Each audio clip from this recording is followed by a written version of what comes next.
come to order. Good evening, everyone. My name is Trippy Congo, President of Wilmington City Council. Today is Thursday, May 22nd. I want to thank everyone who has joined us here in Council Chambers and also everyone who was with us virtually. We are going to begin with our opening prayer from Maria Elena Rivera. Heavenly Father, we have assembled to handle the affairs of our city. As we do so, we ask for your guidance and understanding. We pray that our city reaches a place of peace and safety. Keep us out of harm's way and bless those who are in authority. Let respect be key in all our endeavors. Padre Celestial, nos hemos reunido para manejar los asuntos de nuestra ciudad. Al hacerlo, le pedimos su orientación y comprensión. Oramos para que nuestra ciudad alcance un lugar de paz y seguridad, que nos mantenga fuera del peligro y bendecir a los que están en la autoridad. Que el respeto sea clave en todos nuestros esfuerzos. Amén. Amen.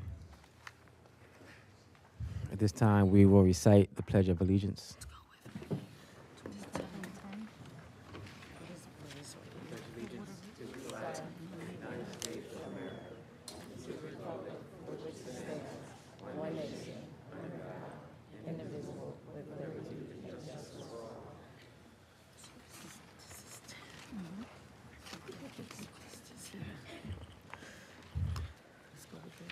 Clerk, please call the roll. Sorry. Councilman Owens? Here. Councilwoman Darby? Councilwoman Oliver? Present. Councilwoman Harley? Present. Councilwoman Willauer? Here. Councilwoman McCoy? Councilman Johnson? Here. Councilman Field? Councilwoman Bracy? Here. Councilwoman Cabrera? Councilman Hackett? Councilman Spadola? And President Congo. Here.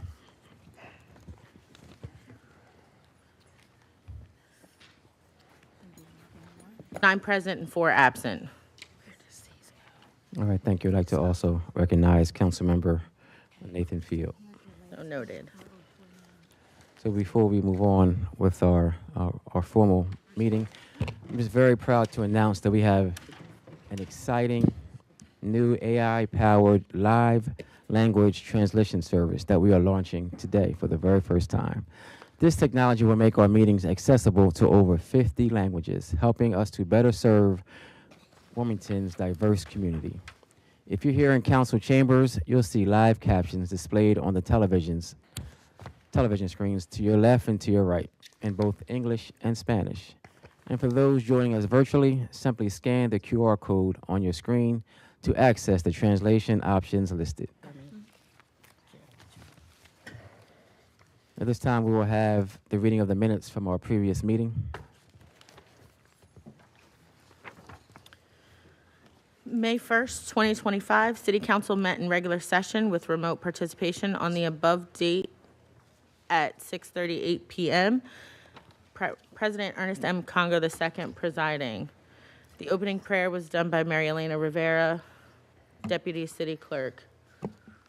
The Pledge of Allegiance was recited by City Council. We accept the minutes. Second. It's been properly moved and second that the minutes be accepted as written on the question. All in favor signify by saying aye. Aye. Any opposed? Motion carried. I would also like to recognize council members Darby, Cabrera, and McCoy. At this time, we'll have our committee reports.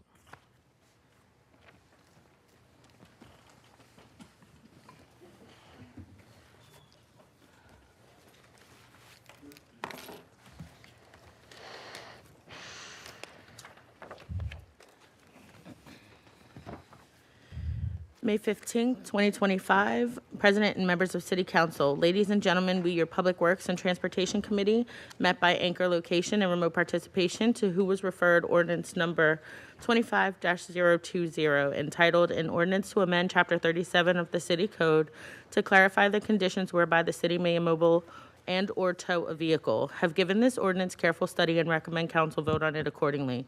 Respectfully submitted, members of the Public Works and Transportation Committee. Those members present, Councilwoman Oliver, Councilman Field, Councilman Johnson, Councilman Owens, Councilwoman Willauer, absent with leave, President Congo. I move this committee report be received, recorded, and filed. Second. It's been properly moved and second the report be received, recorded, and filed on the question. All in favor signify by saying aye. Aye. Any opposed? Motion carried. May 19th, 2025. Ladies and gentlemen, we, your Finance and Economic Development Committee, met by anchor location and remote participation, to who was referred substitute number 1 to ordinance number 25-006, entitled an ordinance establishing a rate of taxation on real property and the taxable property of public utilities for the fiscal year beginning on July 1st, 2025 and ending on June 30th, 2026. Have given this ordinance careful study and recommend council vote on it accordingly. Respectfully submitted, members of the Finance and Economic Development Committee. Those members present, Councilwoman Harley, Councilwoman Bracy, Councilwoman Darby, Councilman Hackett, Councilwoman Oliver, Councilman Spadola, President Congo. I move the committee report be received, recorded, and filed. Second. It's been properly moved and second the report be received, recorded, and filed on the question. All in favor signify by saying aye. Aye. Aye. Any opposed? Motion carried. May 19th, 2025. Ladies and gentlemen, we, your Finance and Economic Development Committee, met by anchor location and remote participation, to who was referred ordinance number 25-007, entitled an ordinance to adopt a capital program for the 6 fiscal years 2026 through 2031. Have given this ordinance careful study and recommend council vote on it accordingly. Respectfully submitted, those members present, Councilwoman Harley, Councilwoman Bracy, Councilwoman Darby, Councilman Hackett, Councilwoman Oliver, Councilman Spadola, President Congo. I move the committee report be received, recorded, and filed. Second. It's been properly moved and second the report be received, recorded, and filed on the question. All in favor signify by saying aye. Aye. Any opposed? Motion carried. May 19th, 2025. Ladies and gentlemen, we, your Finance and Economic Development Committee, met by anchor location and remote participation, to who was referred ordinance number 25-008, entitled an ordinance to adopt a capital budget for fiscal year 2026. Have given this ordinance careful study and recommend council vote on it accordingly. Respectfully submitted, those members present, Councilwoman Harley, Councilwoman Bracy, Councilwoman Darby, Councilman Hackett, Councilwoman Oliver, Councilman Spadola, President Congo. I move the committee report be received, recorded, and filed. Second. It's been properly moved and second the report be received, recorded, and filed on the question. All in favor signify by saying aye. Aye. Any opposed? Motion carried.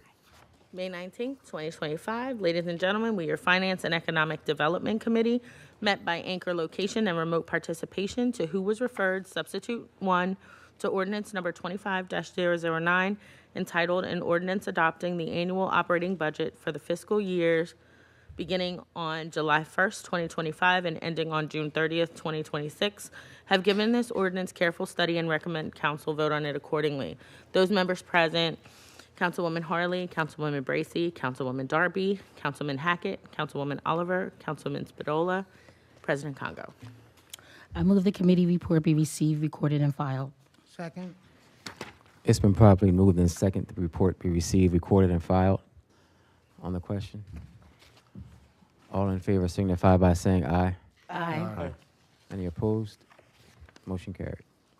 May 19th, 2025. Ladies and gentlemen, we, your Finance and Economic Development Committee, met by anchor location and remote participation, to who was referred substitute 1 to ordinance number 25-010, entitled an ordinance to amend Chapter 45 of the City Code regarding sewer system rates and charges, water rates and charges, and stormwater rates and charges for fiscal year 2026. Have given this ordinance careful study and recommend council vote on it accordingly. Respectfully submitted, those members present, Councilwoman Harley, Councilwoman Bracy, Councilwoman Darby, Councilman Hackett, Councilwoman Oliver, Councilman Spadola, President Congo. I move the committee report be received, recorded, and filed. Second. It's been properly moved and second the report be received, recorded, and filed on the question. All in favor signify by saying aye. Aye. Any opposed? Motion carried. At this time, we will have our city treasurer's report. May 22nd, 2025. Total investments, $502 million. Total cash on hand, $17,317,282.15. Grand total, $519,738,575.70. Submitted, City Treasurer Dwayne Sims. I move the treasurer's report be received, recorded, and filed. Second. It's been properly moved and second the report be received, recorded, and filed on the question. All in favor signify by saying aye. Aye. Any opposed? Motion carried. I will accept the motion to move to accept all non-legislative business. So moved. Second. It's been properly moved and second to accept all non-legislative business on the question. All in favor signify by saying aye. Aye. Any opposed? Motion carried. I would also like to announce that for public comment, there is a Google Form sign-up link in the chat for anyone who is with us virtually, and public comment will take place after non-legislative business. And for those who do want to give public comment and you are in council chambers, there is also a sign-in sheet, so please make sure that you sign that as soon as possible. Thank you.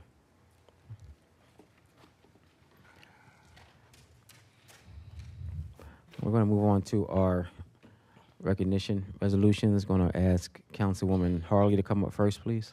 Yes, thank you, Council President. I'm going to ask that City Solicitor Robert Goff to please meet me at the podium, and with any other members of his family or those that are here to support him, they can all meet me at the podium.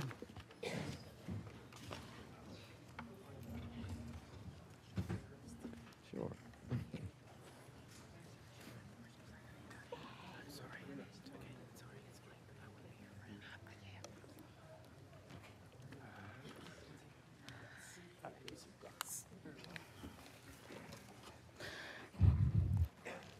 Good evening, members of council and the members and those that are in the public. Today is May 22nd, 2023, and this particular recognition is on behalf of the city council members Kobe, Harley, McCoy, Johnson, Bracy, Cabrera, Hackett, and Spadola. Whereas it is the sense of City Council to honor individuals and organizations who have demonstrated outstanding achievements and deserve recognition and acknowledgement. The Council recognizes Wilmington City Solicitor Robert M. Goff, Jr., Esquire, on his well-deserved retirement.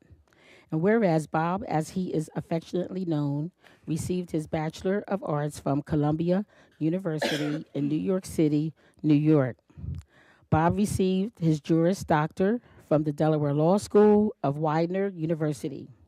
He also attended the University of St. Andrews in St. Andrews, Scotland, where he completed coursework for a Master of Literature degree in Medieval History. And whereas Bob was admitted to the Delaware Bar in 1988. He went on to serve in the law office of Newcastle County government as an assistant county attorney, representing the Delaware of land use and regulatory, legislative, administrative enforcement, and judicial proceedings. And whereas Bob received his nomination as city solicitor from then Mayor Michael S. Przicki to represent the mayor, city council, all city departments, boards, and commissions in January 2019. He received unanimous confirmation from the Wilmington City Council in February 2019. And whereas during his distinguished 30-year career, Mr. Goff has also served as Assistant Public Defender for the Delaware Office of Defense Services as the Public Defender's Office, Deputy Attorney General for the Delaware Department of Justice, and chaired the City Zoning Board of Adjustments Committee. He has served the city of Wilmington with a steady hand while providing consistent legal counsel and guidance. He has been exemplary public service. Under his leadership, the city has settled several complicated and long-standing legal matters, some as old as 27 years. Now, therefore, be it resolved by the Council of the City of Wilmington that this council is pleased to recognize Robert M. Goff Jr., Esquire, for his many years of dedicated service to the City of Wilmington, the County of Newcastle, and the State of Delaware. We wish him well in all his future endeavors. Job well done.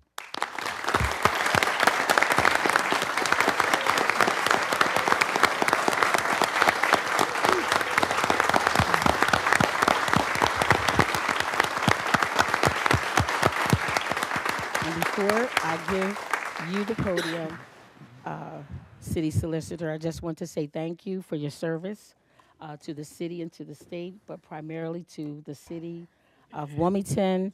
Congratulations on this retirement. I wish you all the best, and I really, really enjoyed working with you. And again, congratulations on this retirement. Thank you.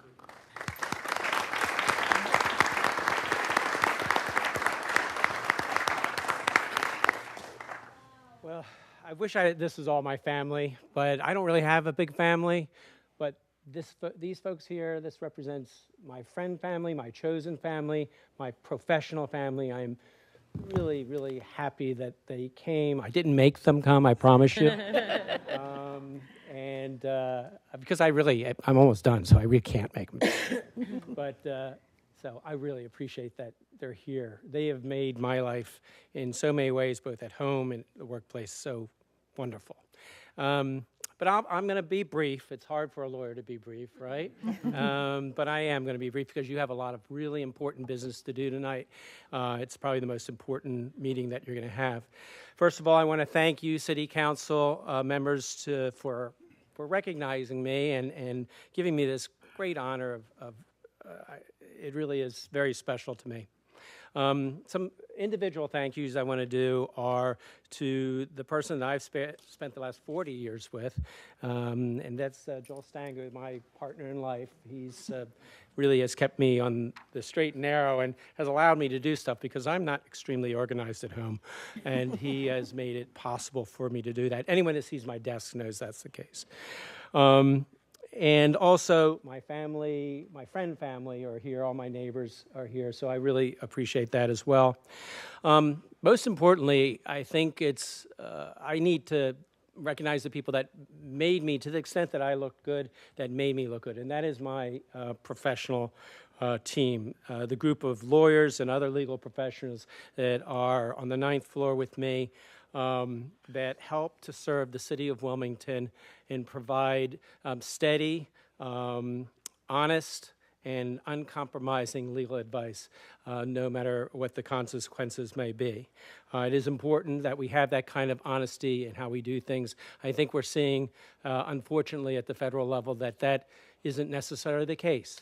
But I am happy to say that I've tried to make that, and the people here, especially, I'm going to name just a couple, and the folks that I don't name I apologize to, but I have to say that my Deputy City Solicitor, Rosa Maria Tassoni DiNardo, she's made me able to do this job and has brought so much experience and hard work to this job. I also want to recognize my administrative lead, Javette Lane, who's made it easy for me to come to the office and get things done and pay bills and make sure that things do get done, because otherwise, without her, it wouldn't. She's like Joel that way. And, of course, my senior city solicitors are my two Lauras, Laura Hay and Najimi, and most of I should have mentioned first Betsy Power, who's you should thank because she's written all this wonderful legislation you're going to write. And she writes it and rewrites it up until the last minute. So she is deserving of your appreciation. And all the rest of my team. I think these folks are really special.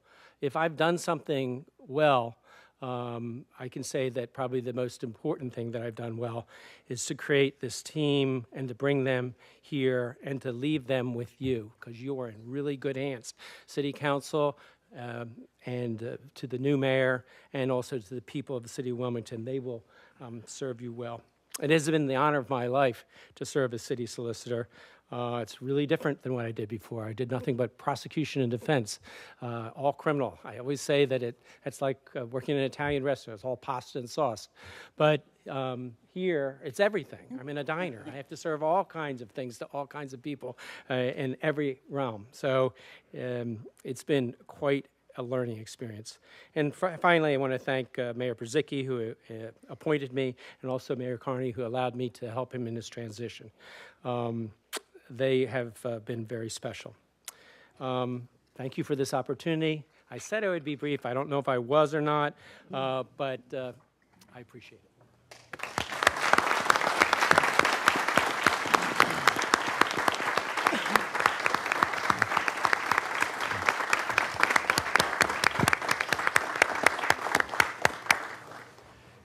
Virtually, we have Council Member Spadola. Thank you. Can you hear me? Yes, we can hear you. Good evening, everybody. Hey, Bob. Sorry to miss you tonight, but it's been a great 4 years working with you, and we'll certainly miss you around the building and your legal guidance. But I know I'll see you around Midtown. So best of luck to you. Congratulations. Councilwoman Bracy. Just wanted to say congratulations and thank you so much for all of your hard work. It's been a pleasure working with you and your entire team, and you're going to be missed in the building. But we'll see you in Midtown. Councilmember Hackett. Yeah, I just want to say congratulations. I guess as I come in, you getting ready to go out, so didn't have too much time. But as I see you every day, every morning, I step in here. It's been a blessing to see you. So congratulations. I hope the next chapter is warm and a lot of fun. So enjoy. Councilmember Cabrera. Bob, I just want to thank you for all the years that we've worked together, for the help with the legislation that we've drafted to better our city. You and your staff are an amazing crew to work with, and you're a humble person, and you were always willing to go above and beyond to help us. You will be missed. You will be missed, but I hope that you enjoy the time that you're going to be away from here and stop by and visit. And I, for one, will always love you and appreciate you. Thank you. Councilmember Johnson.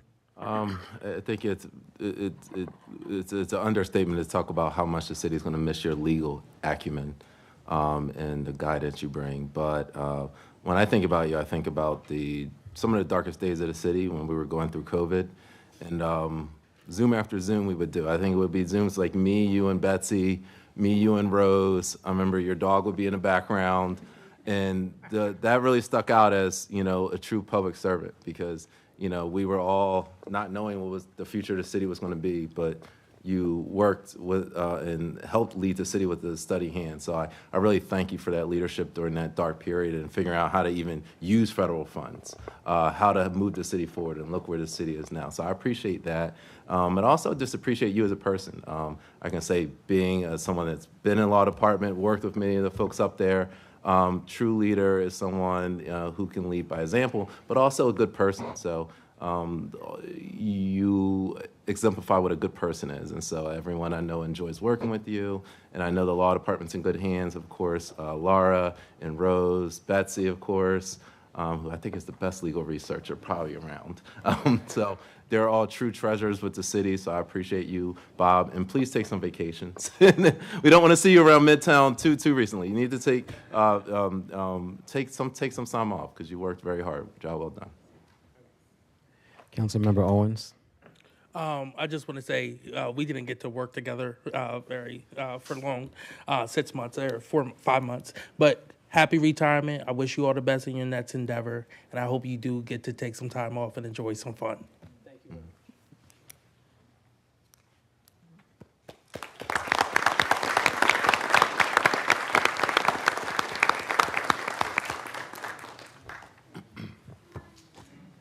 Next, we have Councilwoman Cabrera.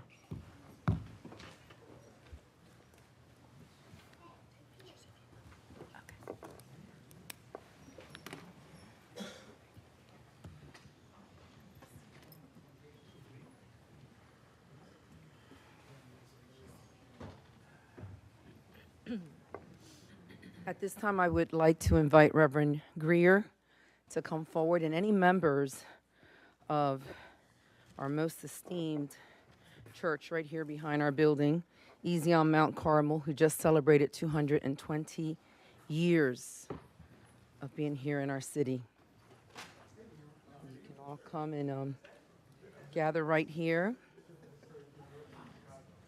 Reverend Greer is a good friend. I met him a little late in the game, so can't say that I did a whole lot of work with him in the beginning, but I remember him, and the time that we have spent working together, I have learned so much, and he is such a rock and a pillar. Now he's doing nationwide. He's doing work, and I'll let him tell you about that. But we'd like to recognize him for his dedication, his years of leading the church and leaving it in good hands. Whereas it is the sense of council to honor individuals and organizations who have demonstrated outstanding achievement and are deserving of recognition and acknowledgement. Reverend Dr. H. Ward Greer merits such distinction. And whereas Dr. Greer is a graduate of Westmar College in Lamars, Iowa, where he earned a Bachelor of Science in Sociology, he went on to achieve his Master of Divinity from Garrett Evangelical Seminary in Evanston, Illinois, and his Doctorate of Ministry from United Theological Seminary in Dayton, Ohio. He is currently the pastor of 2 churches in the Susquehanna Annual Conference in Pennsylvania, and a consultant, mentor, and a community activist with the Methodist Action Program and a bridge builder focused on community engagement and collaboration. Whereas his distinguished career began in 1976 with Grace United Methodist Church in Wilmington, Delaware.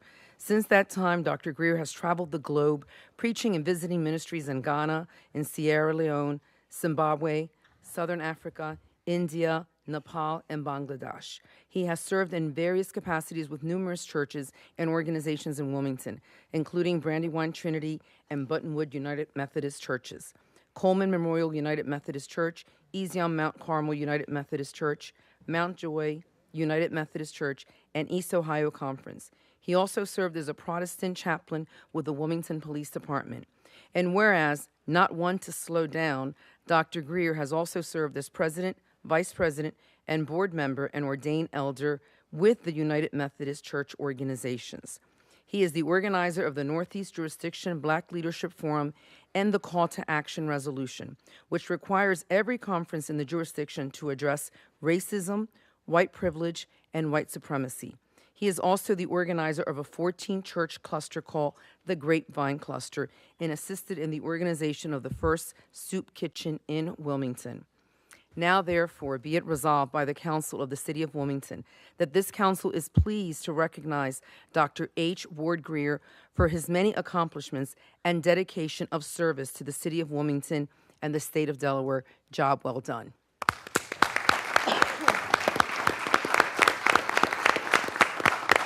Have Dr. Greer say a few words, and then we will do the recognition for the church.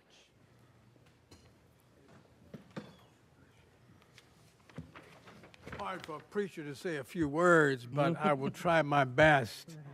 As she read all of the things that we have been involved in, I didn't remember some of them because it was so long ago, but actually it is the team that is to the left of me, beginning with one of the pastors and the trustee and members and community, the trustee down there.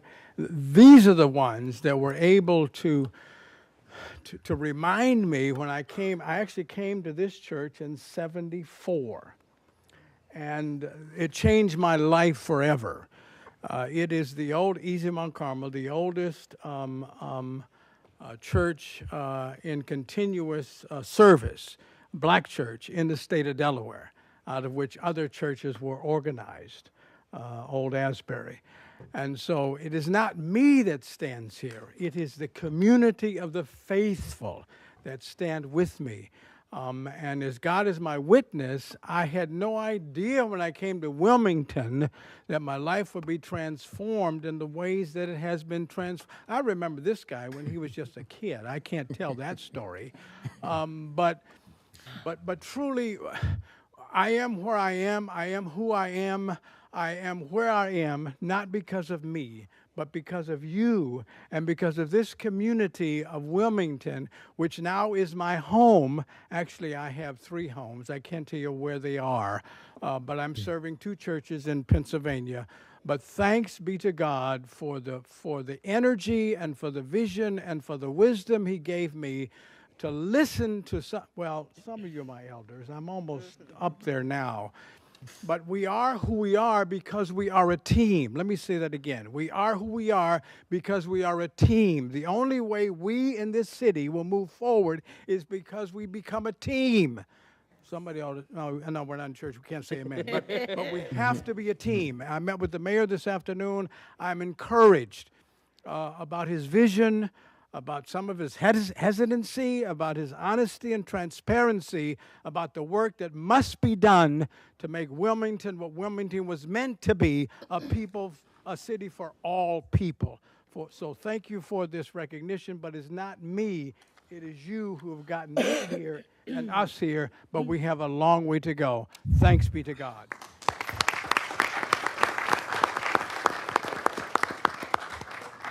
Councilwoman Oliver. Thank you, Mr. President. I would like to say congratulations to Easy Mount Carmel on this recognition. I remember Mr. Greer for years when I was much younger, and I'm familiar with some of his individuals who attend his church. Like, I would be remiss if I don't acknowledge Judge Smalls, who also works for City Council and does an outstanding job. But congratulations to everybody. My sister's a member of the church, so keep up the good work. Sure. Councilmember Harley. Yes, thank you, Mr. President. First of all, I want to say congratulations to Easy on Mount Carmel, and I just really, really appreciate the fact that between the years of 2017 up until maybe like 2020, I have reached out to Reverend Shirley Brown to find out if the East Side could meet in Easy on Mount Carmel's dining area. And without any hesitation, she met with the board, and they got together, and the East Side, the 4th District East Side Civic Association met at Mount Carmel for 4 years. The members were very nice, very kind. And then when she moved on, God bless her, she went on, took her wings. The board nominated and voted on Pastor Barry, and I appreciate the fact that Pastor Barry, he picked up from where she left off in terms of being very kind and being very generous to the community. So I want to say thank you to the board, to those of you. I think Mr. Jenkins is over there. He was one of the ones that was on the board that approved us coming into Easy on Mount Carmel, and we would still be there. The East Side Civic Association would still be there if it wasn't for the fact that there were some other initiatives going on the East Side with Habitat, and we did not want the residents to have to come out twice a month, so we combined everybody together, and now they are meeting at Central Baptist. So again, congratulations, and thank you for all of the work that you did over on the East Side for the 4th District Civic Association.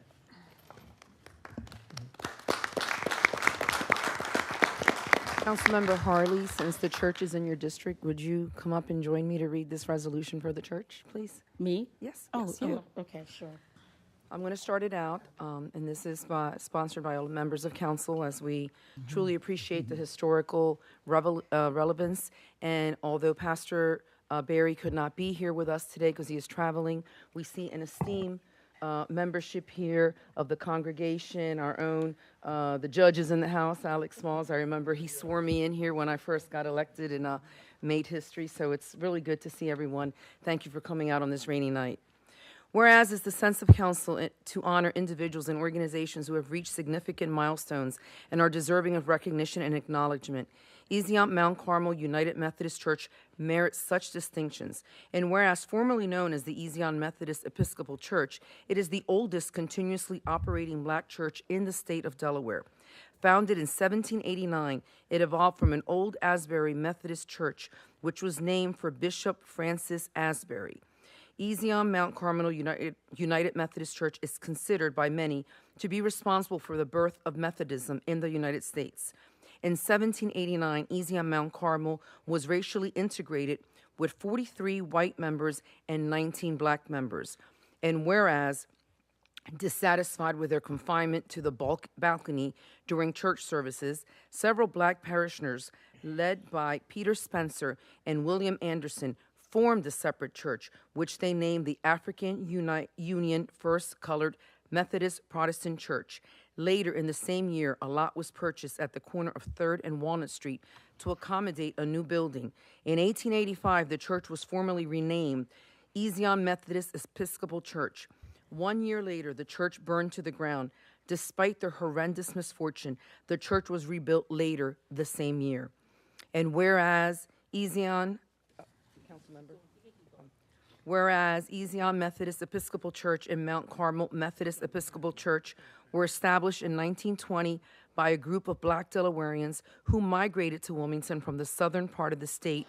During the 1950s and 1960s, the church captivated the community with its elaborate and colorful programs, drawing in new parishioners. In 1971, Mount Carmel United Methodist Church and Ezion Methodist Episcopal Church merged to become Ezion United Methodist Church. Construction of the new church at 8th Street and Walnut Street in Wilmington began in February 1973, and the church received the present name, Ezion Mount Carmel United Methodist Church. It was officially dedicated on March 31st, 1974, with Reverend Felton E. May and Reverend Harmon T. Moody as pastor and associate pastor. Respectively, today the church is proudly led by Pastor Cornelius Berry, who follows a long legacy of dedicated servants. Now, therefore, be it resolved by the Council of the City of Wilmington that this council is pleased to recognize Ezion Mount Carmel United Methodist Church. We wish them many more years of dedicated service to the Wilmington community. Job well done.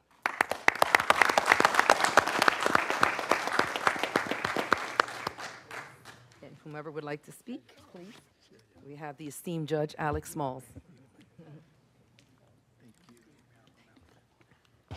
Good afternoon. On behalf of our lead pastor, Cornelius Berry, the officers of the church, and the members here, we thank you for this resolution. At Ezion, our motto is that we are a church called by God to be a link to the community. And we profess that by making the church open, and we operate the church on the basis that it is a community asset. Further, we know that our ancestors in 1805 gave us a church. And the question is, what are you going to do with it after they gave it to us? And we have operated the church as a basic link and continues to be a link to the community. And for that, we welcome everyone to the church. Thank you very much for the resolution. And we have our finance person here, our associate pastor here, chair of the church team, and other trustees, and a long-standing member of the church, Mr. Livingston, whose uncle was a pastor at the church and continues to pastor in this community. Thank you very much. On behalf of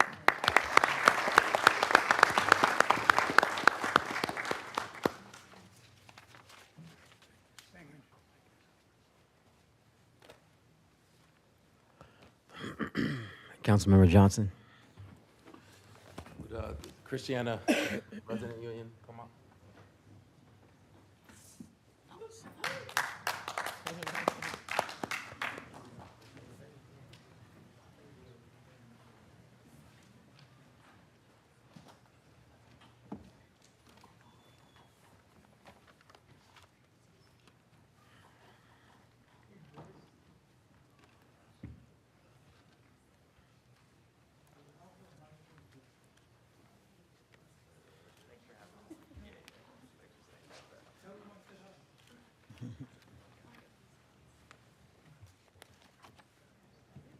I would like to introduce members of the Christiana Hospital Residents Union.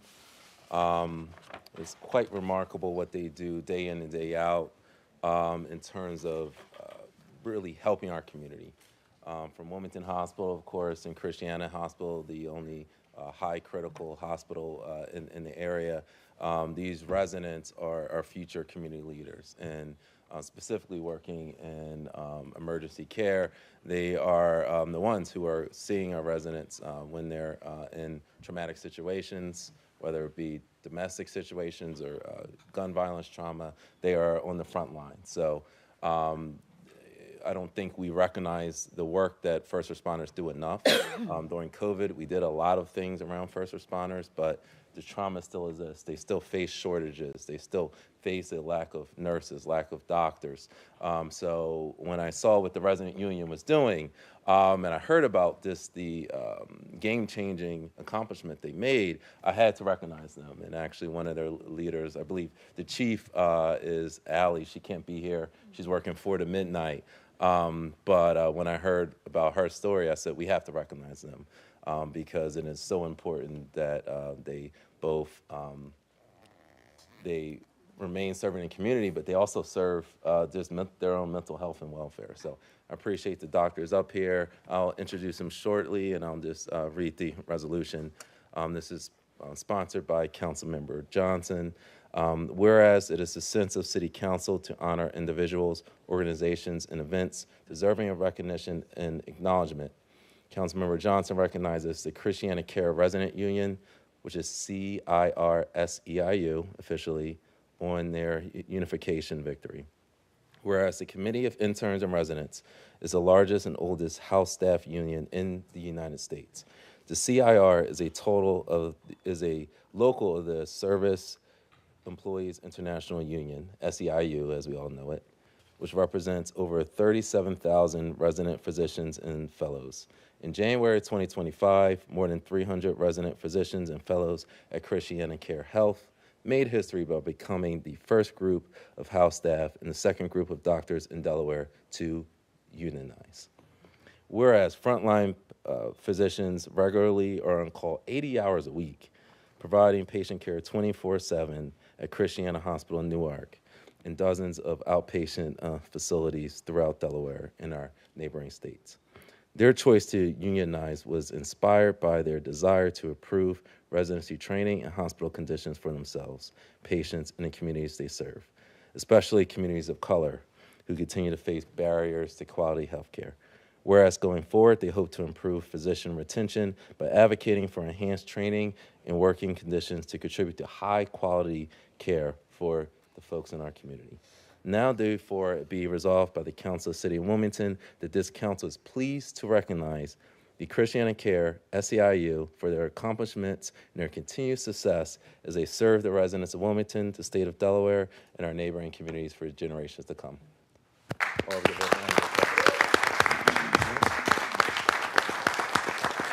without further ado, I will introduce the residents. They can just give brief remarks if they would like. I know they're probably tired working a long shift, so I will let them speak. Thank you.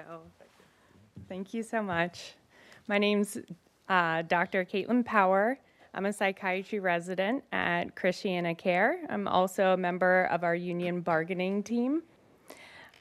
We're very grateful to be here and have the support of our city council and community in Wilmington. As resident physicians, we're very privileged with the opportunity to care for members of our community at Christiana Wilmington Hospital. We work 24/7 in the emergency department, medical floor, ICU, operating rooms, labor delivery floors, psychiatric unit, and during the day, we work in the outpatient offices. We see the pain, intergenerational trauma, and systemic barriers that many members in our community face on a daily basis.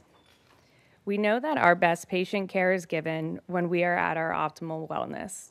This is why we decided to organize a union so that we have a platform to come together to advocate for our better working conditions, such as limiting the amount of 24-hour shifts that one can work in a week, as well as being included at the table for making decisions when it comes to improvements in patients' care. We love our Wilmington community. We're proud to be here. We're proud to care for this community and fight for something better together. City Council, your recognition for us not only supports us, but it also supports the broader community that you serve. Thank you.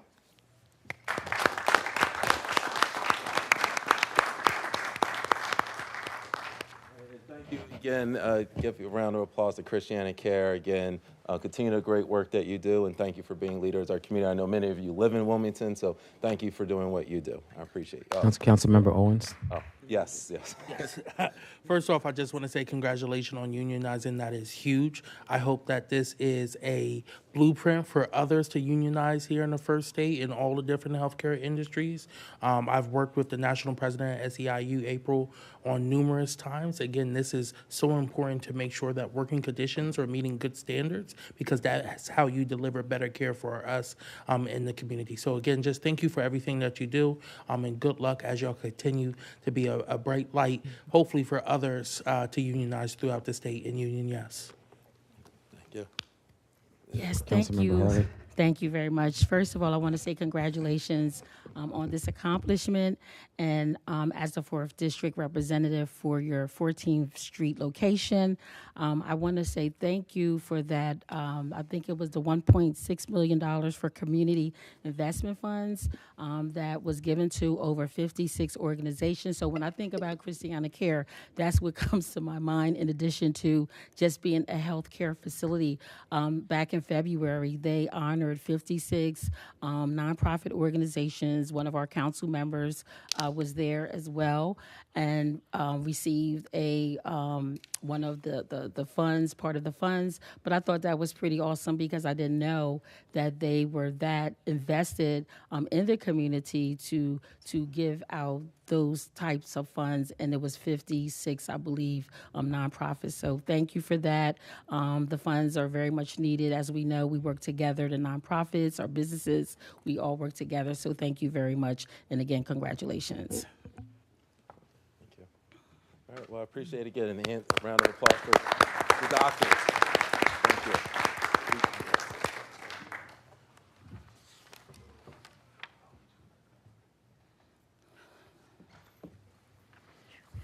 And just in the way of other resolutions of recognition coming from Councilwoman Harley, she would like to recognize the New Destiny Fellowship Church on their 45th anniversary.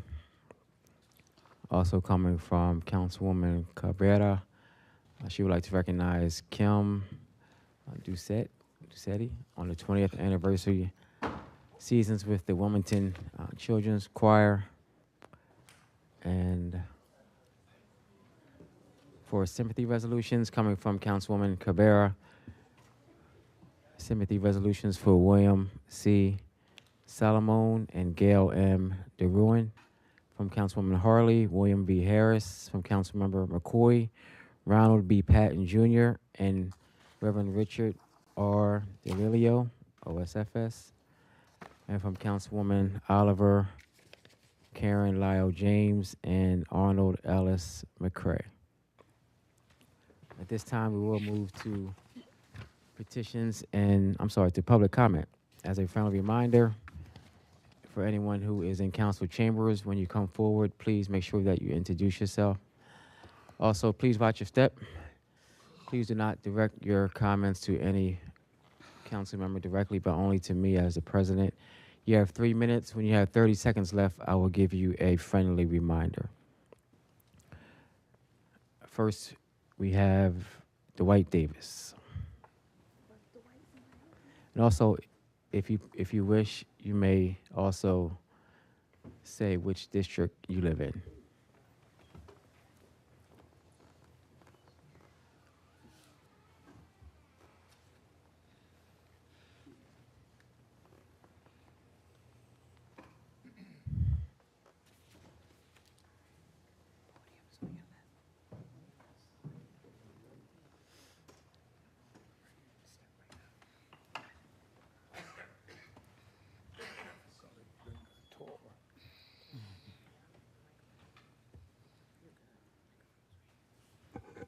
Thank you. Good evening, Mr. President, members of Wilmington City Council. My name is Brother Dwight L. Davis, and I am here to extend an invitation to one and all to come to the William Hicks Anderson Community Center 501 Madison Street on May the 31st to hear State Senator, Republican of the 16th District, Senator Eric Buxton. Oftentimes it goes unrecognized and unnoticed the role that Republicans have played in the establishment of the state and of the city as it pertains to all people, but especially those of African American descent. On February 1, in 1981, it was Pete DuPont that signed into law the Financial Center Development Act with J.P. Morgan on his right and Chase Manhattan on his left. He signed into law that diversified the state of Delaware, and it went from being the chemical capital of the world to being a financial institution of banks and credit card companies. State Senator Eric Buxton will speak on Donald Trump, on his platinum plan that he put into play in 2020. The platinum plan very distinctly establishes 3 million jobs for African American blacks in this country. It also establishes 500,000 black businesses and upwards of $1 trillion in equity investment and much, much more. So I extend an invitation for you to come, because the Republicans in government and Republican family members like Lamont DuPont Copeland Jr. With the Model Cities Motivational Center and the West Center City Neighborhood Planning Advisory Council, like Republican, the first Republican mayor of the state, of the city of Wilmington, Harry G. Haskell. So we are going to participate in the prosperity that is coming upon this country and coming upon the world. And as African Americans, we invite all of you to come and share with us. It's 501 North Madison Street. It's May the 31st from 1 p.m. to 3 p.m. State Senator Eric Buxton. Thank you very much. Thank you.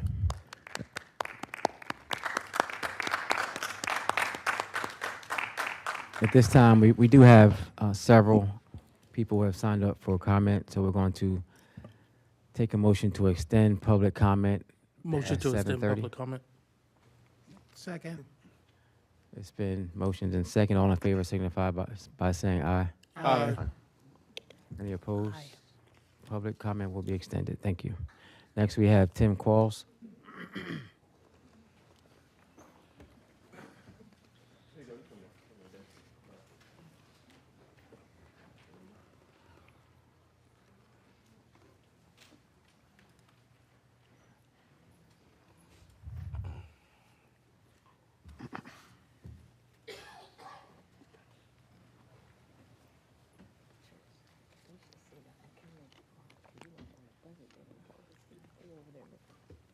Thank you, Wilmington City Council President, Wilmington City Council members. We really appreciate it. I'm here to talk about Channel 28, the fight we won and the channel we lost. My name's Tim Qualls, and if you don't know me, I was, I guess you refer to me as Captain Kangaroo of Delaware. For 20 years, I programmed 70% of Channel 28. We were the most successful least access cable TV station in the country, according to Comcast. We had everybody in this city watching this channel on a regular basis. Well, we fought a lot of fights over the years, and I got to say that we fought 3 different cable companies to stay on the air. The last fight we had was with Comcast, and we had a contract that I had gotten from them from Tri-State Cable prior to Comcast buying it that guaranteed 15 years of a studio. When that 15 years was up, Comcast says, okay, studio's done. But there's a way we can keep a studio for live television if we do it as a public broadcast station versus a leased access station. We did that. We assigned a TPO. Let me tell you, folks, fought a lot of cable companies. Don't want to fight TPOs. They have their way of they want to do it, and that's the way they do it, versus doing it the way it's set up by the FCC and the committees put in place to see that least access is open to everybody. I remember a guy walking into the studio, 35 years old, and he found out that he could do television live, half-hour show for $150. You got to be kidding me. $150, I can go live for 30 minutes. That was me, 35 years old. I ended up with 200 half hours a week and always put Delaware on television. Not national shows. I don't watch Gunsmoke on Channel 28. I'm sorry, it's not what it's for. Local origination.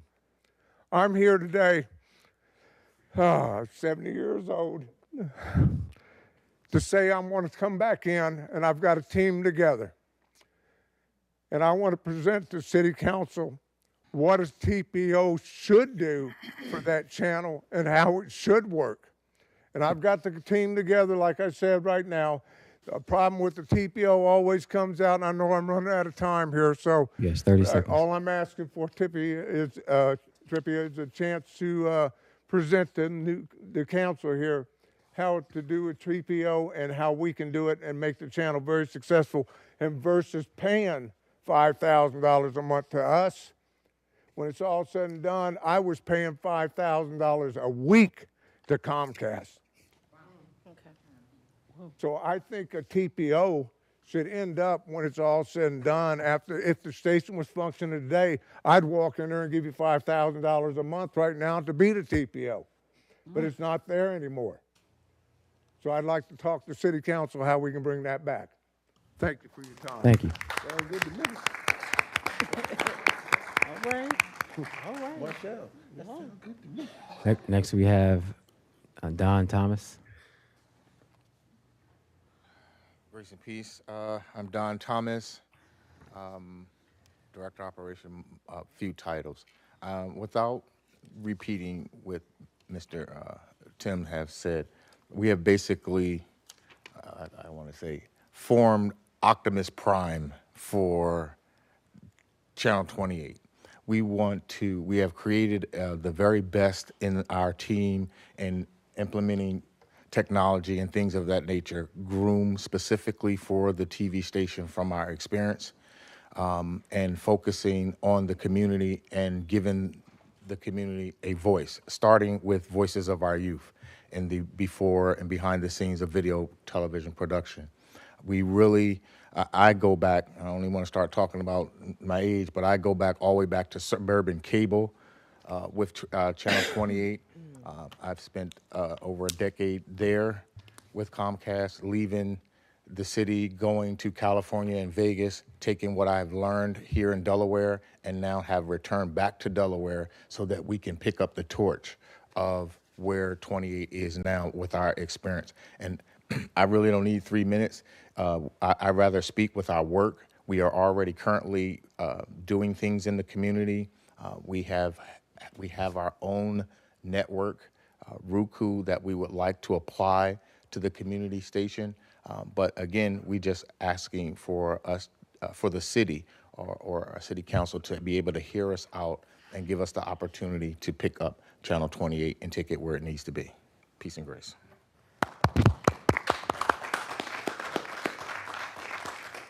Bill Bird, please introduce yourself. Good evening. I'm Antonio Bird. My journey as a filmmaker spans over 25 years, and it all started right here in Wilmington, this community.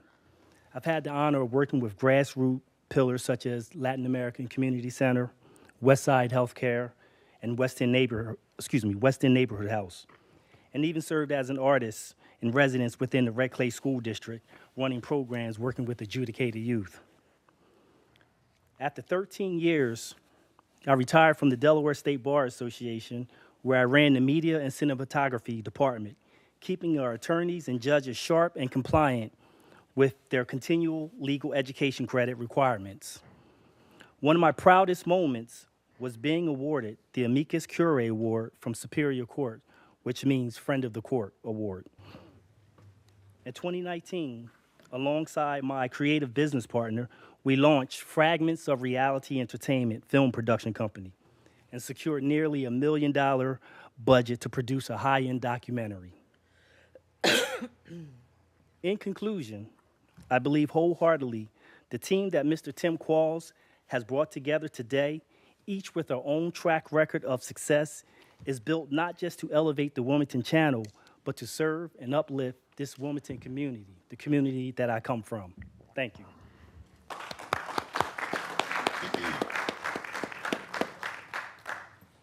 Next we have Ty.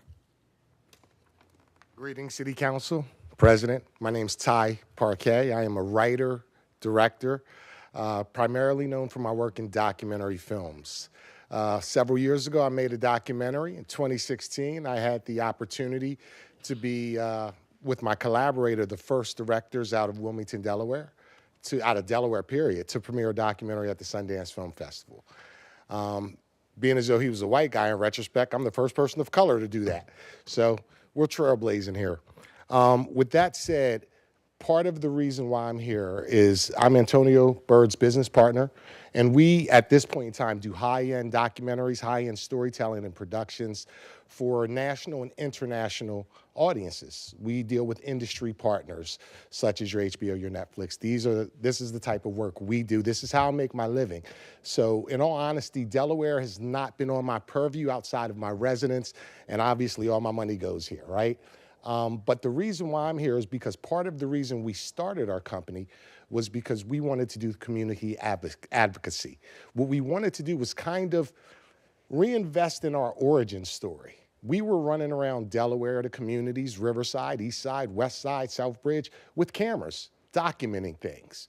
And lo and behold, all these years later, that's how I make my living. But, you know, to be able to do it on a national level. So for us, when we formed the company, outside of obviously making money, right? We formed the company, part of it was we need to take an advocacy back to Delaware. We had already taught film to alternative youth in Delaware 20 years ago. So now that we had achieved a level of success in this industry, we wanted to do the same thing. So what woke me up was when I was approached by Mr. Qualls, and I had an opportunity to meet Mr. Thomas. And having been in Delaware for as long as I have, I've had an opportunity to see the success of the business model that Mr. Qualls has. It's not something I was ever trying to emulate. However, to be able to add high-end production value, to uplift our communities, to document our communities, to highlight the talent in our communities, to give these people avenues and advocacy, I'm more than happy to be a part of that. And I hope you guys see it the same way we do. Thank you. Thank you. Have Edwina Bell. President, Council, and everyone else here. My heart is really filled right now, because all I can say is, what will Dr. Benjamin Twinby Brown say? What would he say? This man who died in my home, but it was the same man who brought me to Channel 28. As a former prostitute, as a former addict and an alcoholic, and he felt the community needed to know that people like us do recover. And if it wasn't for Dr. Benjamin Trial bringing subscription to Comcast, many of us would not be sitting in our positions today. He opened up the door for individuals who long for change and believe that it can happen, but only if somebody showed that they really care. Because if you don't really care, people like us don't open up to you. And so having this vacancy on Channel 28, it's God's will that we, under the leadership of these gentlemen, and so far, me and Miss Lyric, two women who are committed to bringing the vision higher than Dr. Brown could have even imagined. And I want to say, President Congo, that if it wasn't for your family opening up the doors for Twin when he came here and giving him access to Channel 28, I would not be standing here before you with 35 years in recovery and obtaining my doctorate degree in biblical studies. And so, Tim, Don, and these two gentlemen, like they said, we want to have an opportunity to present to City Council a way that we can make Channel 28 what it was designed to be, a community station for the community. Thank you.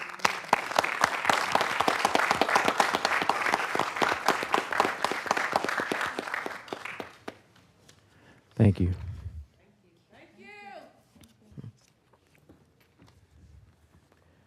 Next, we have in council chambers Cindy Gibbs.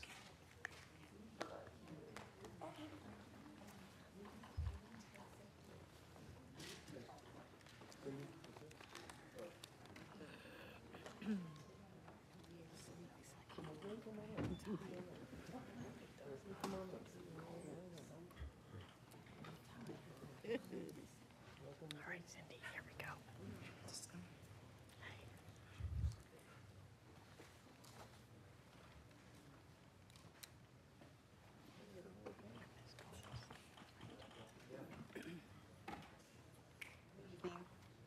I know this is more than Cindy Gibbs here, but we're here to ask you to address the assessment value of our homes in the city of Wilmington.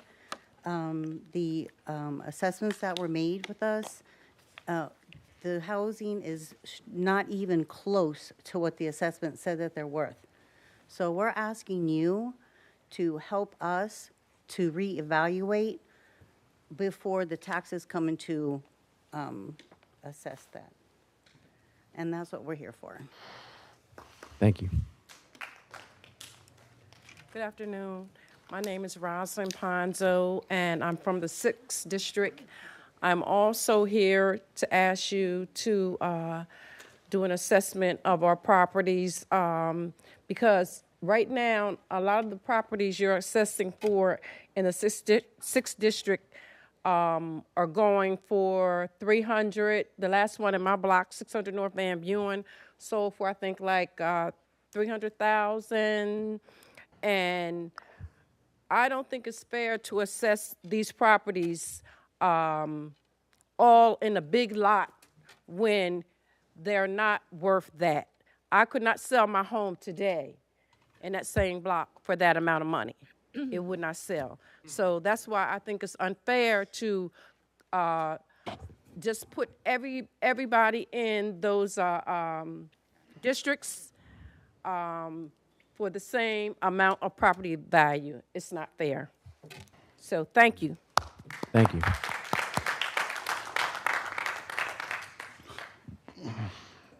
Hi, everyone. My name is Lourdes Rivera. Good evening, President and everyone in Council. I have lived in the West Side 5th District for 35 years. I came tonight because I want to speak about my property taxes in 204 North Harrison Street. The city, the Tyler Technology, it sent me a letter saying that my house is worth $197,000. But when I look through Zillow, it said my house is only $132,000. That is a big difference. And my neighbor house was valued of $2,000 and $10,000 to take and his house value is only $155,000. Why do I have to pay taxes on a number that's not real? This is not fair. Many people like me cannot afford to pay more taxes. I'm on a fixed income. I know many people in my neighborhood are in Social Security or disability, or maybe low-pay income jobs. We are just trying to stay in our home.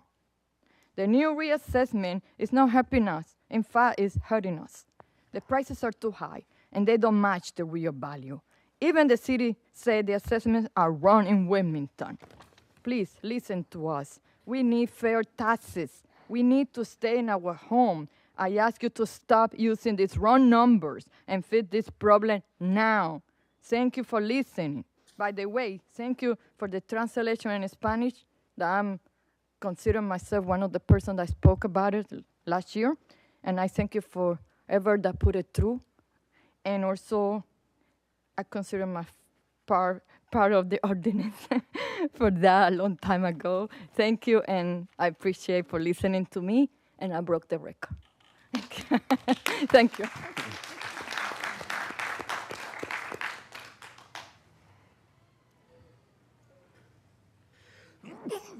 Good afternoon, everyone.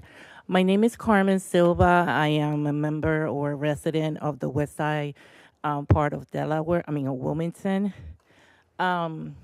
The last time I was here, I told Kristen and many others that I will never step a foot in this room again. It was horrible, and I left with a really bad taste. But today, even though, and I'm not looking for sympathy, even though my husband and my son are sick, and I've been taking care of them for weeks, completing my 8 hours of work today, I decided to come because of the seriousness and the concern for these taxes. Although, when I received a letter from, is it Tyler or, okay, stating that my house was worth $215,000, I was ecstatic. I was so happy. I said, wow, my house, this little house. Well, then I started thinking, it's like, you know what? You're going to be laughing when you get your taxes, okay? So come to find out, my house, definitely my house is not worth $250,000. But it's worth about 130 or 145, something like that. But I'm here just to beg you to please look into this real deep. If you're really, really representing the community, please look into this and withdraw that certification assessment that was presented. Put it down for a couple, do more studies. You need to really, really, really look at this and make a valuable assessment, a true assessment of our properties. I thank you for for listening. I am a little nervous, and again, thinking of my family at home, but thank you so much. And Mr. President, thank you for sticking up. Like I said, last time when I came here, I left and I felt horrible for you. I went home and I prayed. And but I am seeing some different, very much different today. Thank you.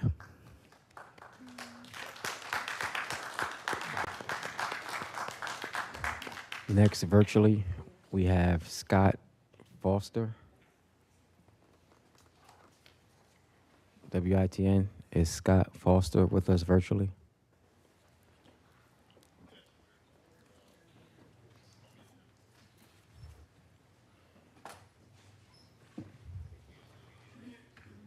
Mr. Foster, if you can unmute yourself, please. Scott Foster.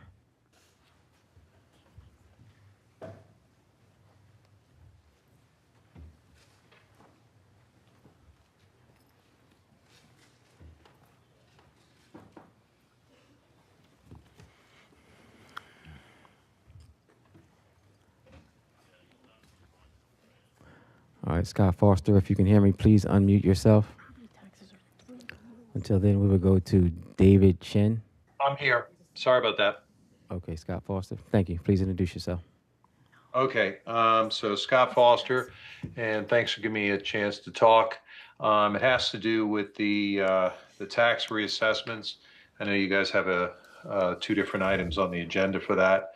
I used to own a couple different software businesses, sold them. That's how I ended up owning real estate in the city. And I just can describe it as this whole thing with Tyler is a complete and total mess. Done data analytics for the better part of 30 years. I have a real estate license, so I do have access to do comps. Went ahead and pulled 4 comps for every single property, met with the folks at Tyler, provided them with that detailed information broken down by property, which property it went to, and essentially not a single property that I provided comps of the sales of properties within less than a half a mile of, not even a half a mile, same city block, 2 blocks, 3 blocks that had taken place in the prior 90 days. Not a single one of those properties did they assess them even remotely close. The most egregious one is on 3rd Street. We own a property that we purchased in 2018, and there is no building on it per se. We paid $45,000 for that lot, which is consistent with what the size of that lot for an empty lot that you would build on. We just purchased an adjacent lot on Clayton, which is a quarter the size, for $5,000. So not that far out of the $45,000.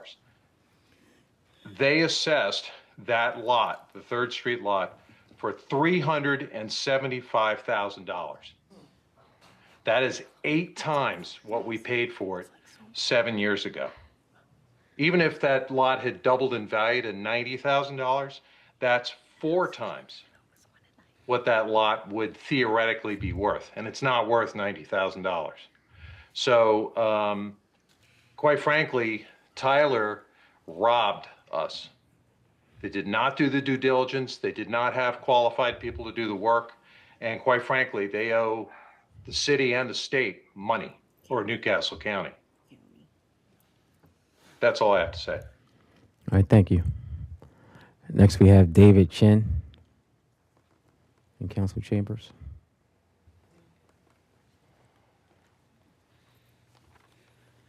Good evening, President Congo and members of Wilmington City Council. I'm from the 8th City Council District. My name is Dr. David Chen, and some of you may know me related to my work as a physician, policy analyst, and researcher. Today, I'm speaking on the behalf of myself as a resident of Wilmington, on behalf of my neighbors of the 1500 block of West 14th Street, and many other residents of the city about the clearly erroneous data practices exercised by Tyler Tech in our property tax assessments. I will simply describe the facts of my experience and the very simple and obvious interpretation of the data. We purchased our home in 2016 for approximately $317,000. The prior assessment of value was $62,000, which has been grossly underestimated for historic reasons, as we all know.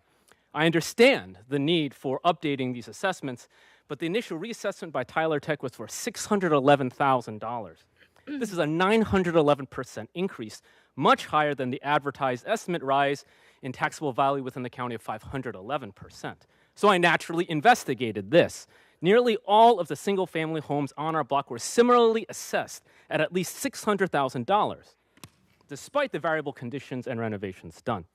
We know because at least 6 independent households talked to one another and compared notes. This made no sense, especially as 2 houses on our block sold in the year 2024 were at $430,000 and $355,000.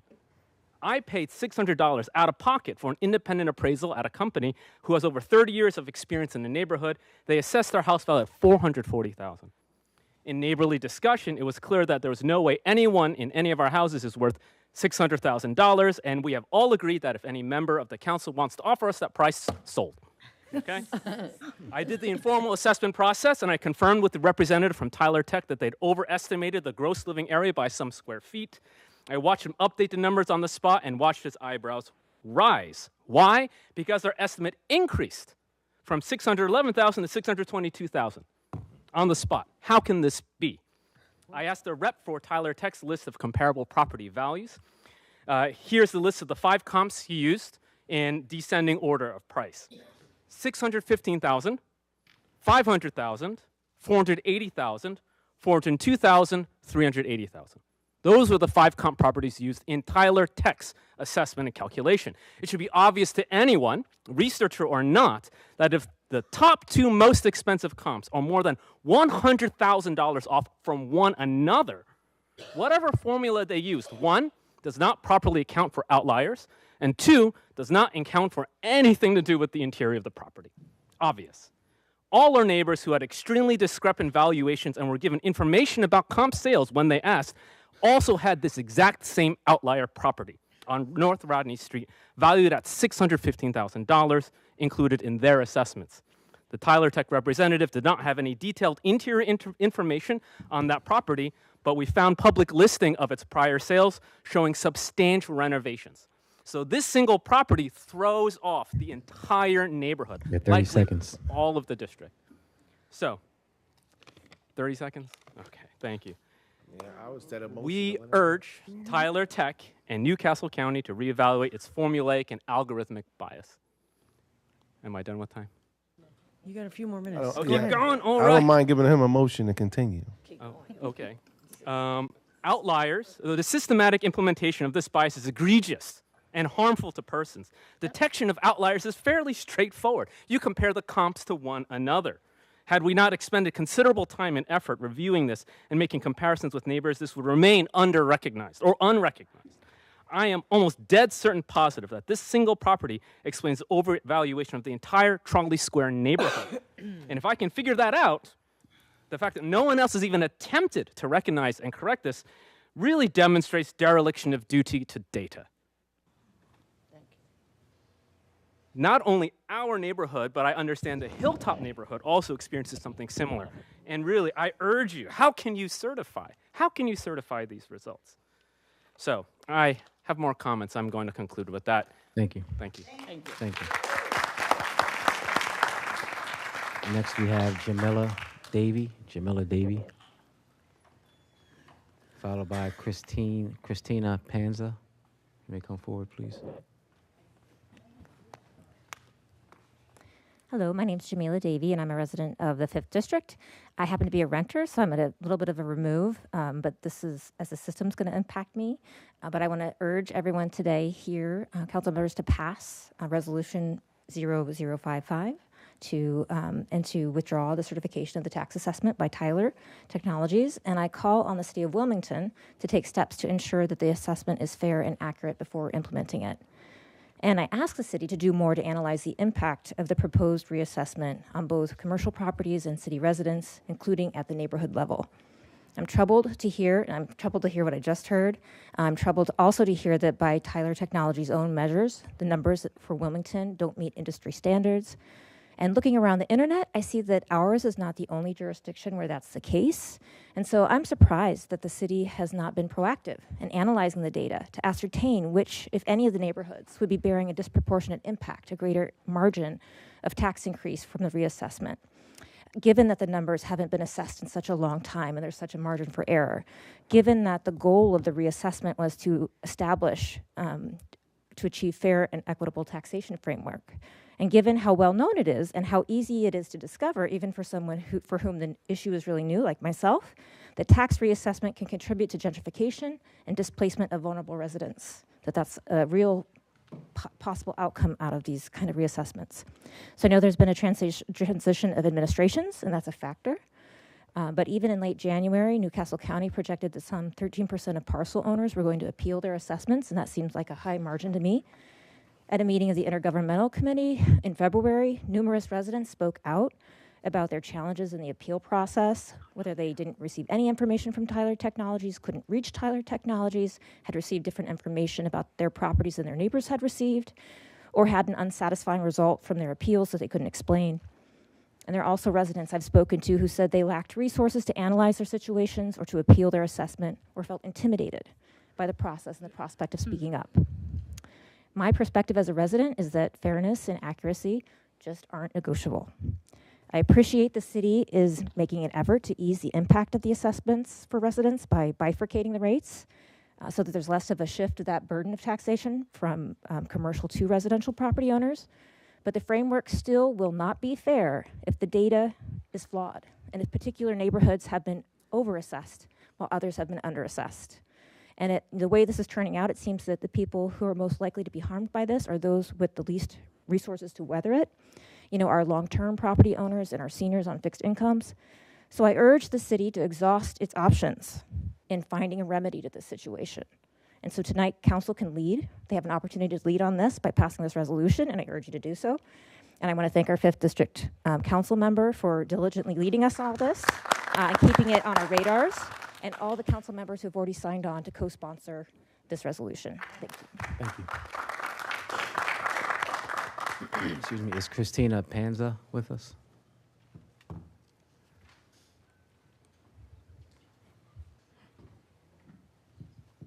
Good evening. My name is Christina Panza. I am from the 1200 block of West 6th Street, which is in the 5th District. Like others, I'm here to talk about the tax assessments. And I want to bring up, I think it's going to be 3 points in 3 minutes. The first one is just that the assessment was not transparently conducted. As one of my neighbors said, he had to go in person to get comp data. That was not provided by Tyler Technology, and so there was no algorithm, there was no comp data provided, there was no easy way to contest or compare data points to our tax assessed properties. And the second part is that if you look at the assessments, there's structure and land values that each component makes up the final value of your property. And when I was looking at my own evaluation, my tax appraisal from Tyler, I noticed that my property, which is a small little parcel, it's 0.04 acres. So we're talking in the hundredths of an acre, was valued at $41,600, as were all the other parcels of land, not structure included, on my block, whether they were 0.02, 0.03, or 0.04. So that to me says that Tyler Technology just assigned a base value to a parcel of land, regardless perhaps of location or size. And that changes if you break it down either to square foot owned or up to acre. You could compare either way. But either way, those aren't fair values to compare. And then I started looking around other blocks that have slightly larger parcels of land. If you go up 2 blocks, the houses are a little bit bigger, and so they sit on slightly larger parcels of land. There are parcels of land that are 0.1 acres. So that's 2.5 times the size of mine, yet their value for the land only increased by $400, $800, or $1,200, depending on what it was. So $41,000 was a base value, and then they just slapped on a couple $100 extra for substantially larger parcels of land. I find that to be problematic and not equitable across my neighborhood, and it was a consistent problem. And as I said, there was no transparency to the algorithms used for either structure or property. And also, when I was looking at the property value, other comparable blocks that just had land sold, the value per square foot, again, breaking it down for easy comparison, cut that property value down from mine, $23 per square foot, to as low as $650 per square foot. As others have said, the process was not equitable. Some people appealed in person, some people appealed over the phone. I appealed via email. Later, there was a form. Finally, the decisions were not clearly communicated how decisions were made. I asked for $8,000 off the structure of my property and $25,000 off my land value because of the aforementioned math. Instead, I just got a blanket $23,000 deducted from my structure with no explanation. Meanwhile, there are 5 other houses on my block that are all connected that should all be approximately the same value, and none of those houses were automatically reassessed. Each of those owners would have to individually also appeal the process, and I know the person sitting directly next to me, who is an 81-year-old lady who just lost her husband in the middle of all of this. I sat down and helped her appeal. As of 6 p.m. when I left my house, her property value remains as it was last fall, unchanged. I do not think this is fair, equitable, and I urge City Council to use what power you have here and the administration to put pressure on Newcastle County to reassess these for county tax purposes, and I realize that is out of your technical jurisdiction, and also to not certify these results for city taxes. Thank you. Thank you.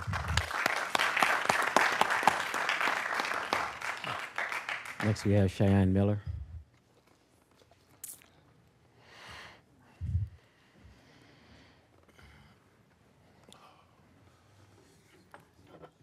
My name is Cheyenne Miller. I live in the 7th District, and I'm here to urge the council to support the resolution on the table today regarding the property tax value assessments.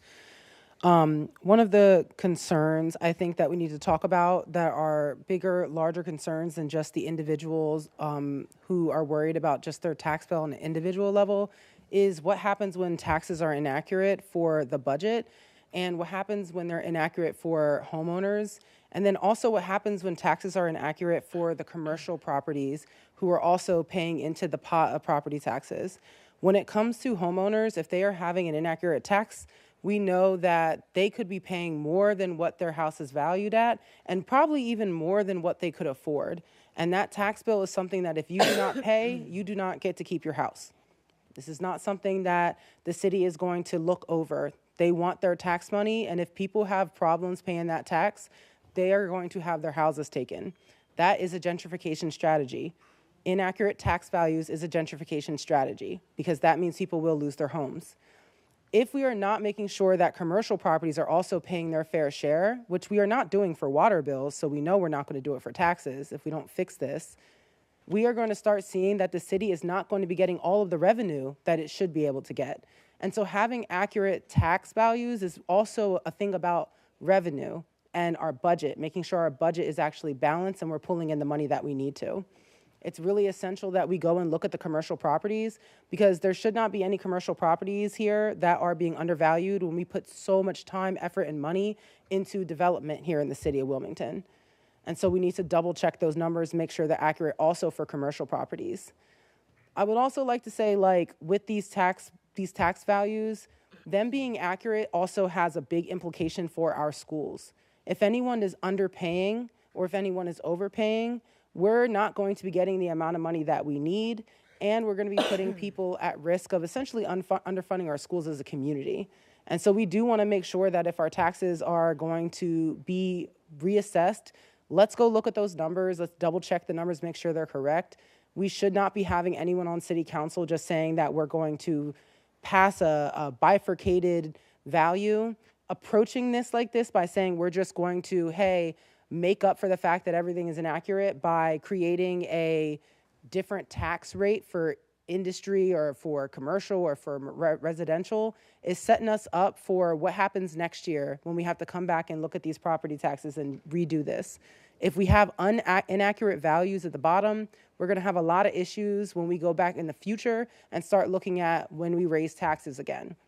It's like super important that we start with an accurate base so that we can get all the revenue that we need and so that we can make sure that we're paying what we're supposed to fairly. Hopefully everyone's paying their fair share, and to make sure that we're not gentrifying our neighborhoods. Thank you.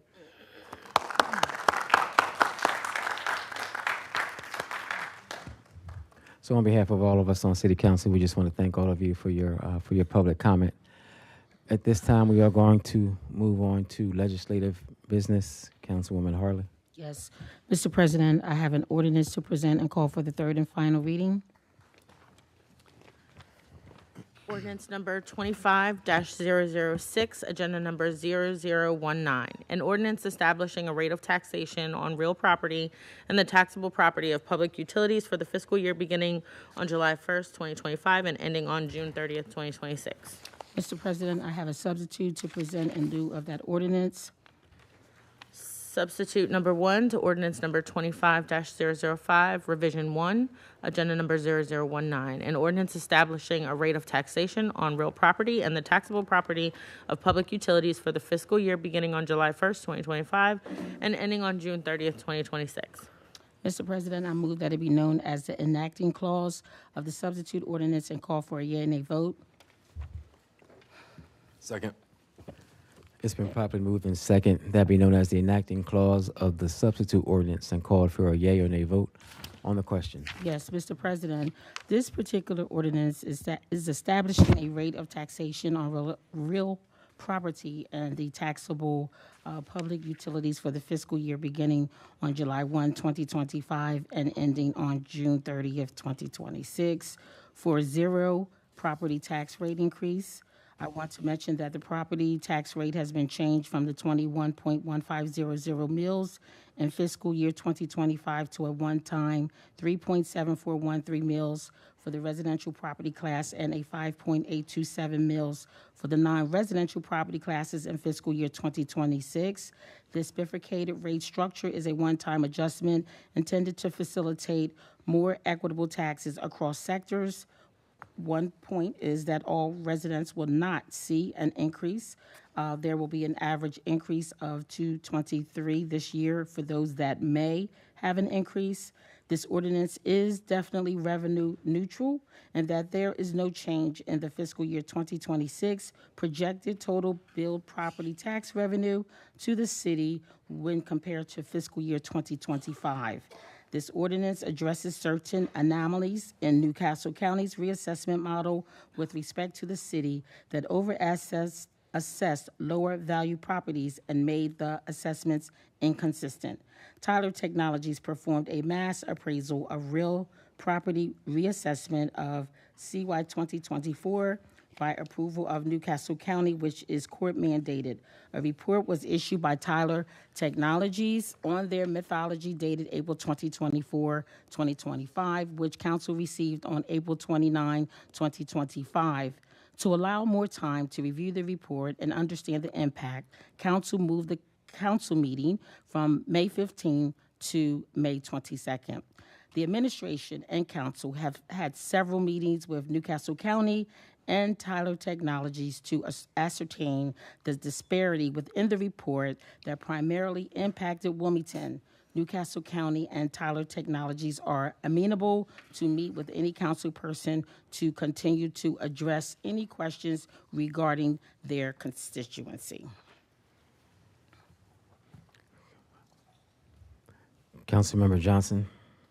Just wanted to thank Chairwoman Harley and the work of the administration to making an untenable situation at least somewhat passable for our residents.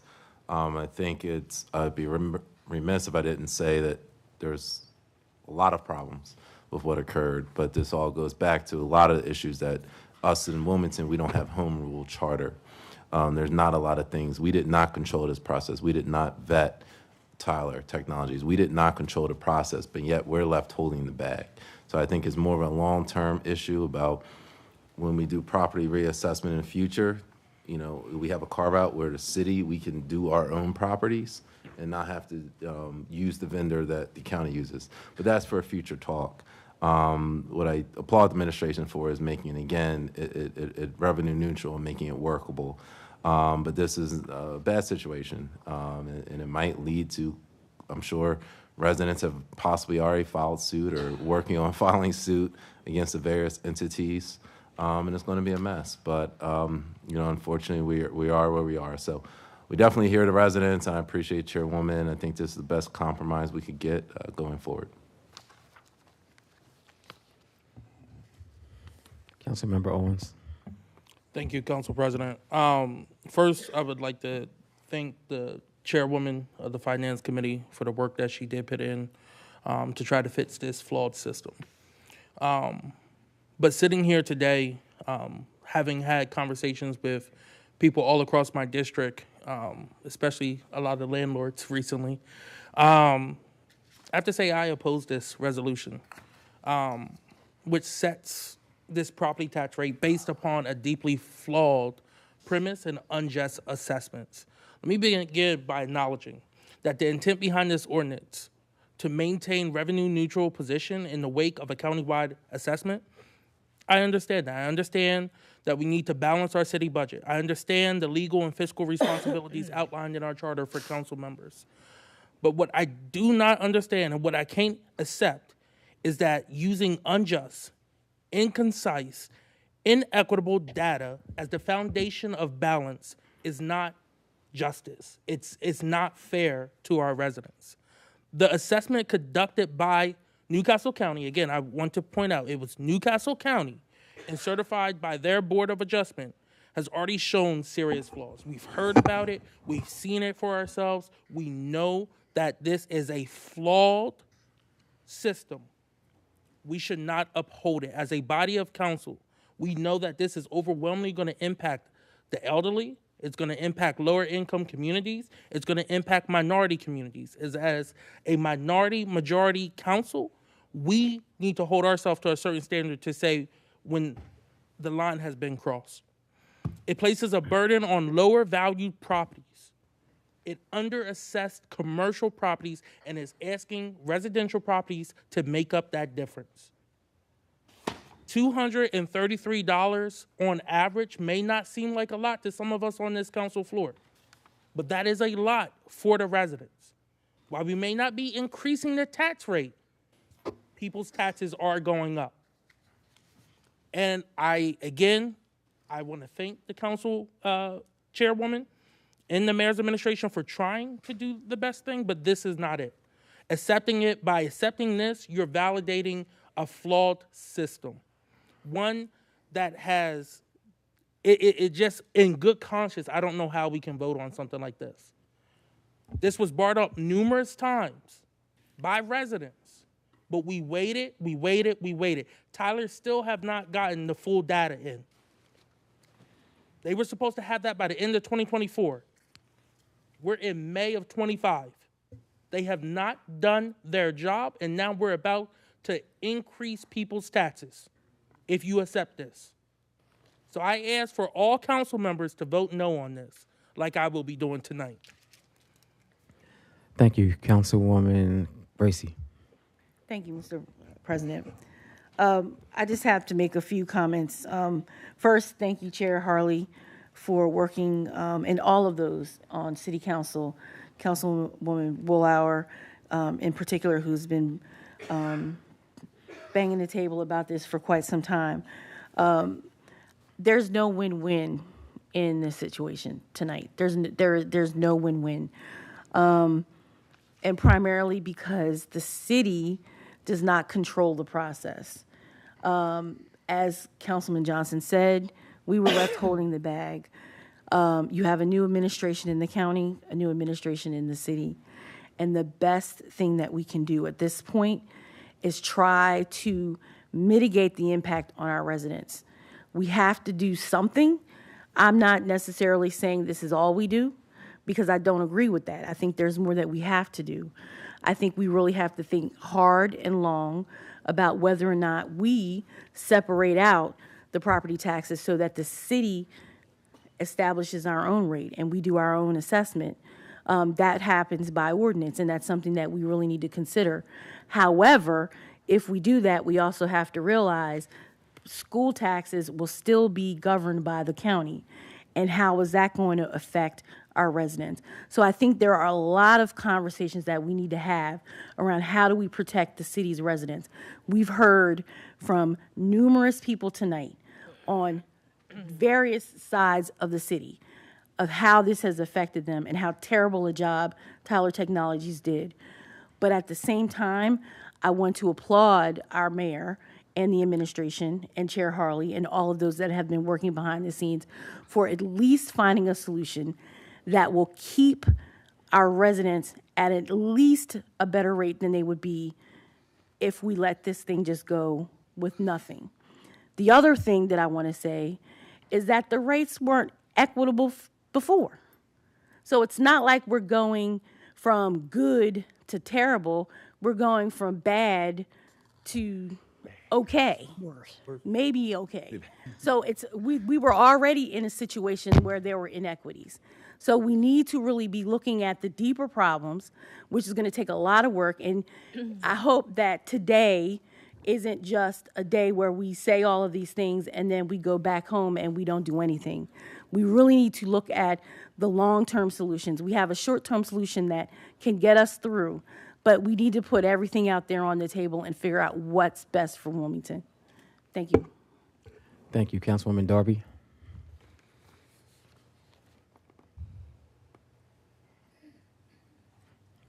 Councilwoman Darby.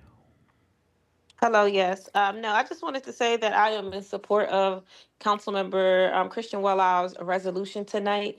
I think it's so key and important that we hold Tyler Technologies accountable for the job that they did with the reassessment and how it's impacting our community. I think that it's great that we're putting in measures for people whose taxes are increasing, giving them certain measures to help protect them. But I think it's very important that we are being preventative and not reactive in our approaches. So this piece of resolution tonight, hopefully, if we have all the support, will be proactive to make sure we don't need all the other backhand stuff that we're proposing. So I just think it's important that all of council supports this tonight. I'm in support. Thank you, Councilmember Willard, for being a voice about this and pointing this out and doing all that data dive and sharing it and reaching out to all the council members about this. So thank you. Thank you, Councilwoman Willauer. I'm so sorry. Am I a co-sponsor? It's not this. We're talking about the ordinance. We're not on the resolution yet. Oh, okay. All right. Thank you, Councilwoman Willauer. I also want to thank Councilwoman Harley, Chairwoman Harley, for all her work on this important issue.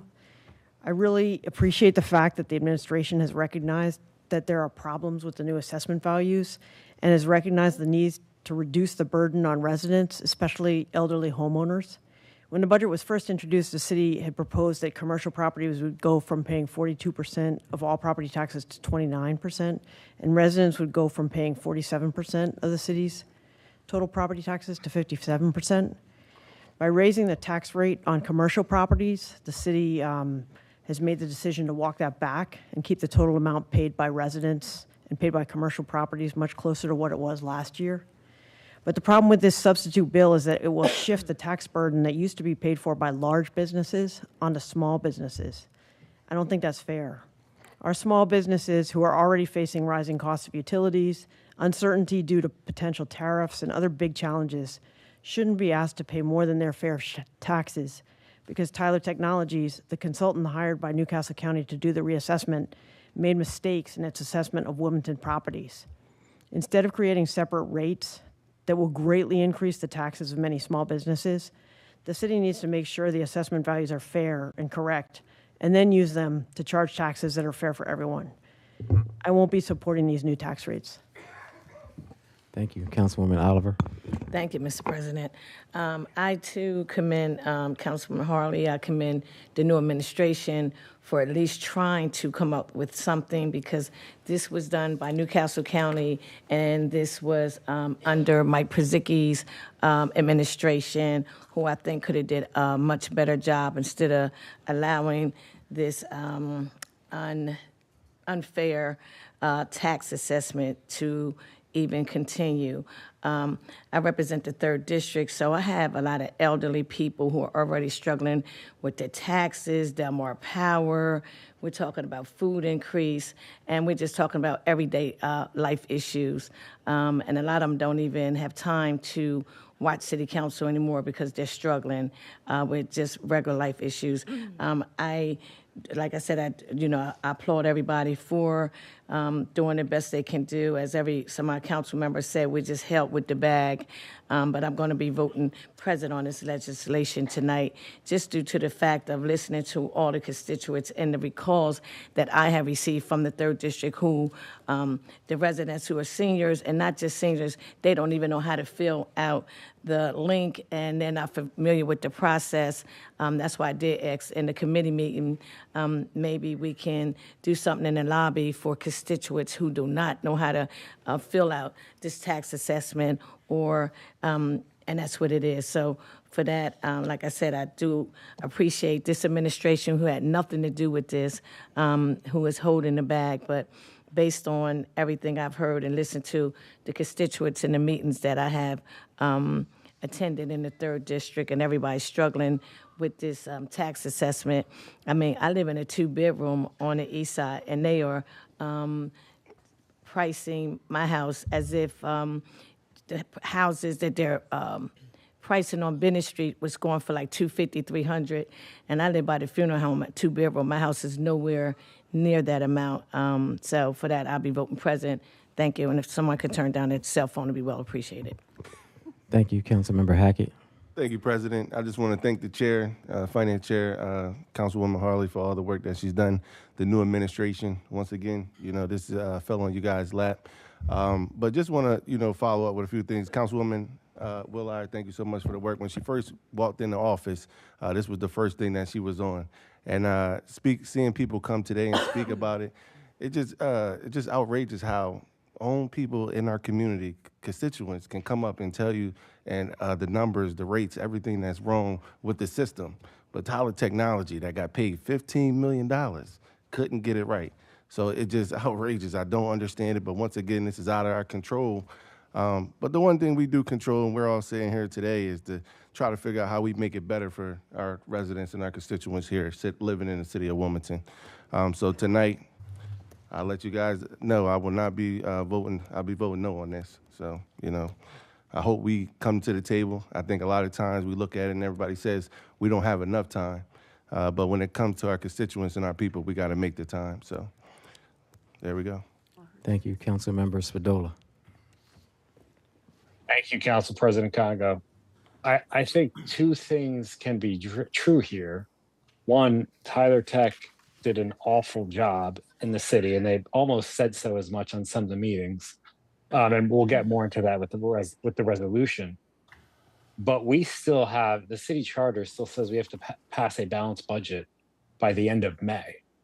And I think what Mayor Carney did by lowering the residential tax rate was taking the absolute shit sandwich that we have and threw some mayonnaise on it. It's still a shit sandwich, but it's slightly better.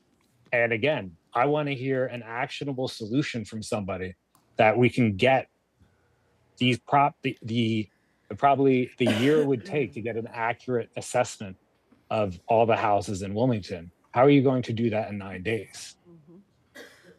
What is on the table is so we can keep the government functioning. And it's the only path forward. We can bitch about Tyler, and I will when the resolution comes up. But right now, this is the only path forward. Mayor Carney, I think, did the best job he could with Councilmember this. Spadola, please refrain from using foul language. Sure, Just out of respect for the community. Thank you. Councilmember Johnson, followed by Councilmember Hackett. And I'll leave it. Obviously, Chairwoman Harley has the last word. But following up to Councilmember Spadola, I'll put it a different way: is having served as finance chair, if we don't pass this, we cannot pass a balanced budget. So the rest of the agenda items will go off. We'll probably have to lay off firefighters. We'll have to lay off police. See, that's the issue we're in. And I understand my colleagues, I hear the public, but we have a shotgun approach right now. We have to pass a balanced budget. We can't deficit spend like in DC. And Chairwoman Harley will have the final word on this, but this is not an option. It's not like you can pick and choose the way our budget is. When you look at the mechanics of budget, and some of the newer council members might not know that, if you vote no on this, we cannot vote on the budget. So the rest of the ordinances go away. We have to walk out of here and try to have an emergency meeting in the next 9 days to pass a budget, or layoffs will happen. And when folks are hungry out there in the street, trash not collected, then obviously there's a reason, but we are faced with that crisis. So I don't want to understate the crisis of this, but this has to pass for a budget to pass, or we can't pass the rest of the items. Yeah, thank you, President. I just state, is it possible that those same things can happen? People going homeless and different things if we do pass this. So, I'm just looking at the scenario here, and if the next 7 days, 9 days, we got to go back and do some more homework and figure it out, then that's just what it has to be, in my opinion. Thank you, Councilmember Bracy. Thank you, Mr. Chair. Maybe I'm confused at what the problem is. I thought that part of our job is to do whatever we can do to protect our residents and to work as hard as possible to make the best decisions. And if right now the opportunity that we're presented is terrible over here, and at least our residents won't be homeless over here, then why would we opt for terrible because this isn't great. I get what everybody's saying. I know we have a moral obligation to fight for our residents. But if we don't pass anything, the rates go up. So this at least sets the rates at a reasonable number so that they're not going up as high as they would if we don't do anything. I hear everyone, and I agree with everyone, that this is not fair for the residents of the city of Wilmington. It's not fair for us to be sitting here because this is the county's mess. But now we're in it. We're all part of the county. We're here. We have to figure out what's best for our residents short term.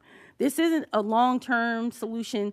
This is short-term so that at least right now our residents don't get hit with crazy tax bills, which is what we're all saying we don't want to happen. So at least the mayor came up with a solution that mitigates some of that impact for now. And then we can come back to the table and have those discussions and figure out how to take control of this process. I don't really see that. I don't get what we're talking about. I feel like we're all saying the same thing. We're just getting caught up in the process of how to get to the same goal, which is we don't want our taxes to go up at some crazy rate for our residents. Right now, we have an obligation to protect our residents, even though we may not all like this solution and we may think that there's got to be something better. We only have a few days to pass a budget. And at least this way, we can ensure our residents that they're not getting some crazy bill whenever the next tax bill goes out. Thank you. Thank you, Councilwoman Cabrera, followed by Councilmember Owens. Yes, I want to echo what Councilmember Bracy said, because I'm also wondering, what is it that we're discussing? We can do nothing, and then we have to accept and take those assessments that Tyler did, which we can all agree were not accurate. I've heard from many constituents, same things you're all hearing out there. But if we don't do this, then we already know that those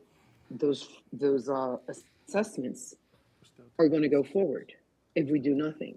So at least by doing this, Mayor Carney is taking some control and limiting the rate of what the taxes will go up in the city until we can come up with a solution, which I hope we do, and we intend to fight for that. So the important thing here is let's not lose sight of what's happening. We're trying to say we don't accept what Tyler did.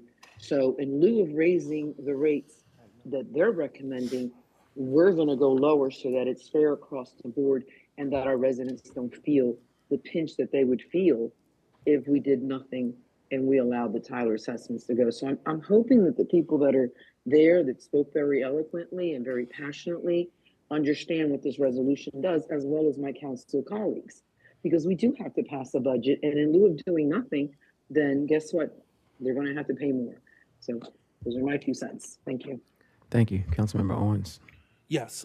First off, I want to say thank you to Councilwoman Cabrera and Councilwoman Bracy for talking about the need to make sure that we pit.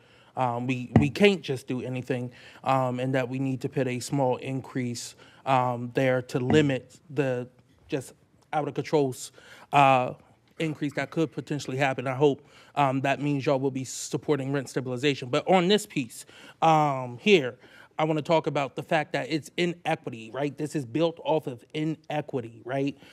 We know for a fact from what little data that we were able to attain as council members that this system is flawed. Then we asked our residents who does not have a law department, does not have a finance department, does not have real estate and housing, does not have all these wonderful employees that we have here at the city of Wilmington, to go out on their own, figure this out, try to get the data, go sit with Tyler Technology, who we know we struggle to get in touch with, and do all this and appeal it on their own. That's what we asked our residents to do. Now, myself, I've been here 5 months, but I've been following this since the case in 2020. I've known that we would have to do something very similar to this because there's always a potential for inequity to happen, so you have to prepare for that. Again, you should know when a system like this has failed before, you should start planning on how to fix it. Y'all should have been following the court case And this isn't anything new. Yes, we have a new mayor's administration, but he was governor at the time. Again, none of this assessment, this did not just happen over a year. This was 5 years in the making. We have to properly plan for these things. And saying that, all right, even though the new members said something back in January about this, waiting until April to get some data from Tyler when Tyler finally responded, and Newcastle County finally decided to respond as well too, after playing games. Then saying, hey, we got until the end of May to get this done, so we got to push this through, shotgun it through. And then we have a council member who comes on and cusses and says people are, just complaining. No, residents are concerned about their taxes. And to use that type of language when talking about residents is honestly inappropriate for any of us to do. Inappropriate. And to try to use that to justify this work, this is why people are so upset with city council. Look how we just treated the public. Look what we just said to the public as a council body.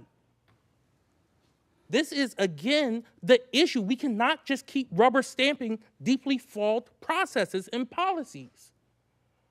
I understand people work in a little bit of time to try to fix this, but that does not justify a flawed system. That's all I have.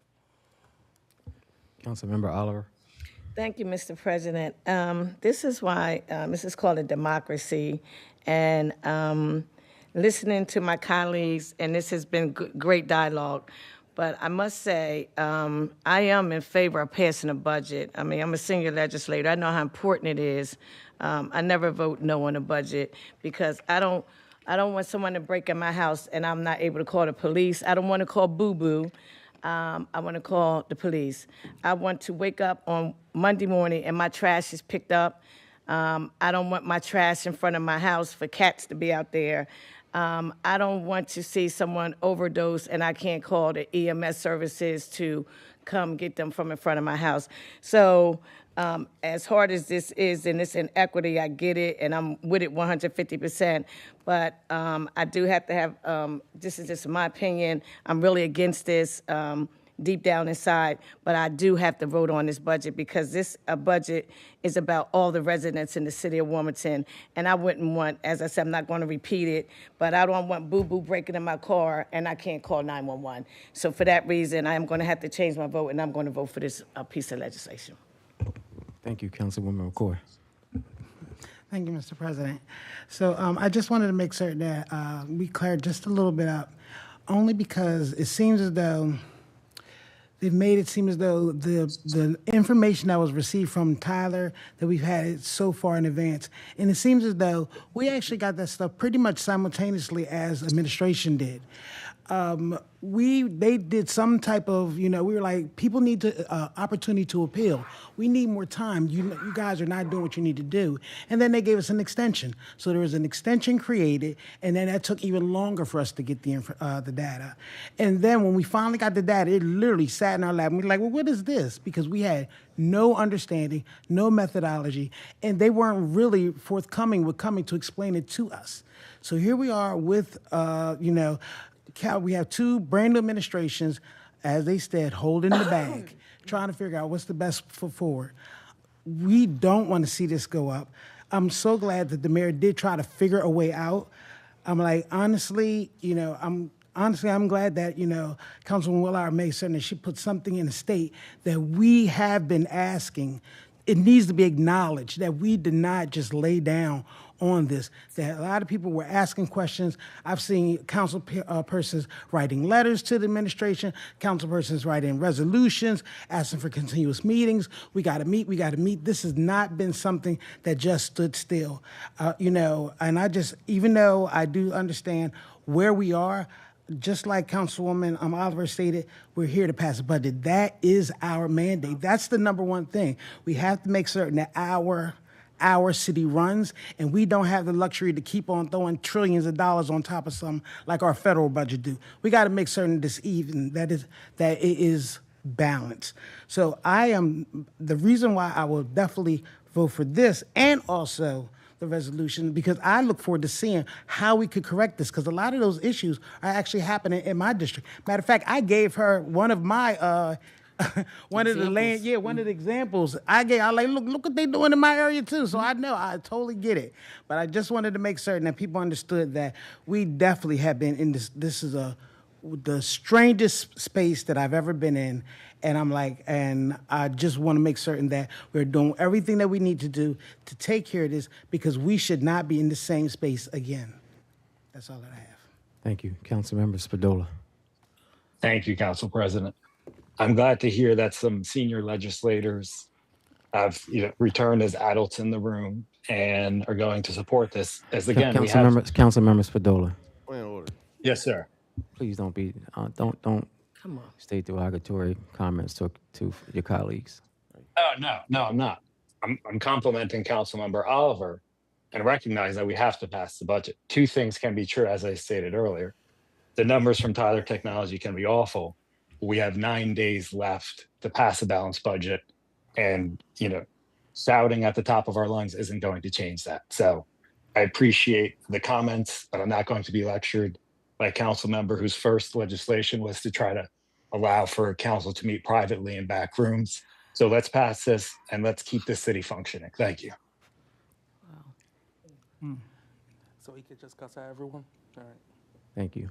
I won't be supporting this. I do appreciate everyone's hard work in trying to make a terrible situation a little better, but it's just something just doesn't sit right with me. Being that Tyler Technologies got Wilmington wrong in one of the only major cities in the state that they got wrong, and it's a majority city, and it just seems like there was just something evil about what happened. So it's really hard for me to co-sign on it. And I was part of a council that did not pass a budget. And we came back and we fixed it and we got it right. I'm not sure if that's even possible in this scenario, but I know we have to pass a budget. But I was a part of a council who did not pass a budget, and we had an emergency meeting and we came back and we got it right. Again, I'm not sure if that applies, but I can't support moving forward with this piece of legislation. Councilmember Harley. Thank you. Well, first of all, I want to say to you, President Congo, thank you for your comments, but I'm not sure you have ever voted on the budget ever, have you? But, no, I haven't. So okay. tell me your, what was the point of that? The point is that you brought up about we passed the budget, and I just wanted to point that out because that is important. So what was? No, I just shared with you why, because you said we passed the budget, so I just wanted to make it. Yeah, I was referring to we. But you made it was implied, so I just wanted to make sure on the record. So this just will be another budget that you may not vote on, and that's okay because every council. Point of order. Person, point of order. Well, I understand. I don't want to Point take of this order. down a lane that's disrespectful to the public. Well, disrespect. What's Point of disrespectful? order. It is the truth, point. though. Please get to your point. I got Point of order. My voting record is public. Yeah, right. And so that's why you brought up that there in the past that there was a budget that had to go back and be renegotiated. And so we're talking about budgets, and you're saying you won't be voting on this budget. So I just thought that this is not something new. That was my point. My voting record is public, so I'm not sure why you bring that up. But please state your point. Do you have any closing remarks, Council Yes, Member? thank you. Yeah. So first of all, I want to thank all of the community that came out tonight to share their concerns. I want to make sure that they know that they were heard and that there have been numerous meetings ever since the city of Wilmington received the report. We received the report in March, even though we have been asking for the report, we have been reaching out, but Newcastle County, we could not get the report until Newcastle County received the report. So I just wanted to make that known. So we did not have any information to be able to try to figure out what needed to be done. You needed the report to see the data to begin to figure out what's right, what's wrong. So I just wanted to make a point that no, it's no way that you can begin to work through what you could possibly do until you finally see the report. That's number one. Also, I also want to share that the majority of this council have been doing everything we could possibly do to get this right. We met with Newcastle County, we met with the mayor, we met with Tyler Technologies, and again, it has already been said been said on this floor tonight, that we agree. We all agree that it's unfair. There's a lot of inequities as it relates to this report. We did our best. We went back and forth, but at the same time, we have a responsibility to balance the budget. That's what we all took an oath to do. And not only that, but it's responsible governance. There's a number of people that is relying on this budget to be passed. We have services. We have public works. People still need to get their trash picked up. We still need, like Councilmember Oliver said, police cars, fire trucks, etc., to go out into the community. So this budget, yes, this is very important to each one of us. The Tyler report is very important.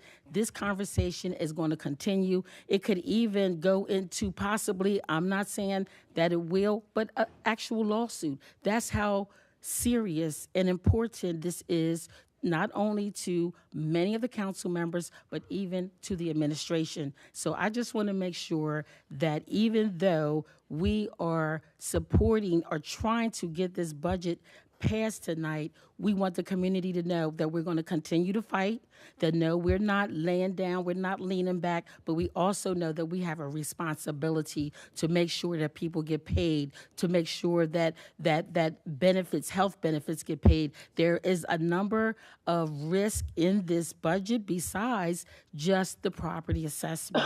And so I just wanted to thank all the council members that realize that is taking this very serious tonight, and definitely recognize that we took an oath, and our number one job is to balance this budget. So I wanted to make it clear that we're going to continue to fight and at whatever means necessary to get this right. So I want to thank everyone that shared. I respect everybody's comments, their remarks, but I most certainly respect those that realize that we have a responsibility to balance the budget, and it is also considered responsible governance. And I would like to take the vote at this time.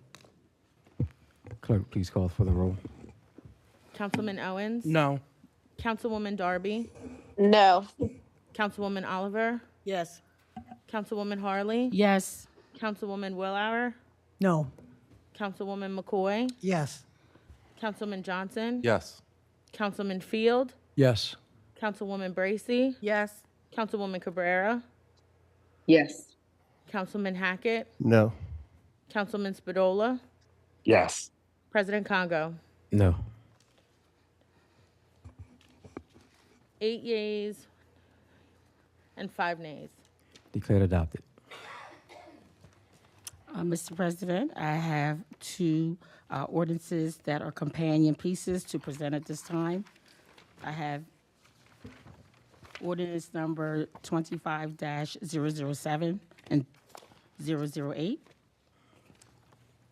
Ordinance 25-007, agenda number 0020, an ordinance to adopt a capital program for the 6 fiscal years 2026 through 2031 inclusive.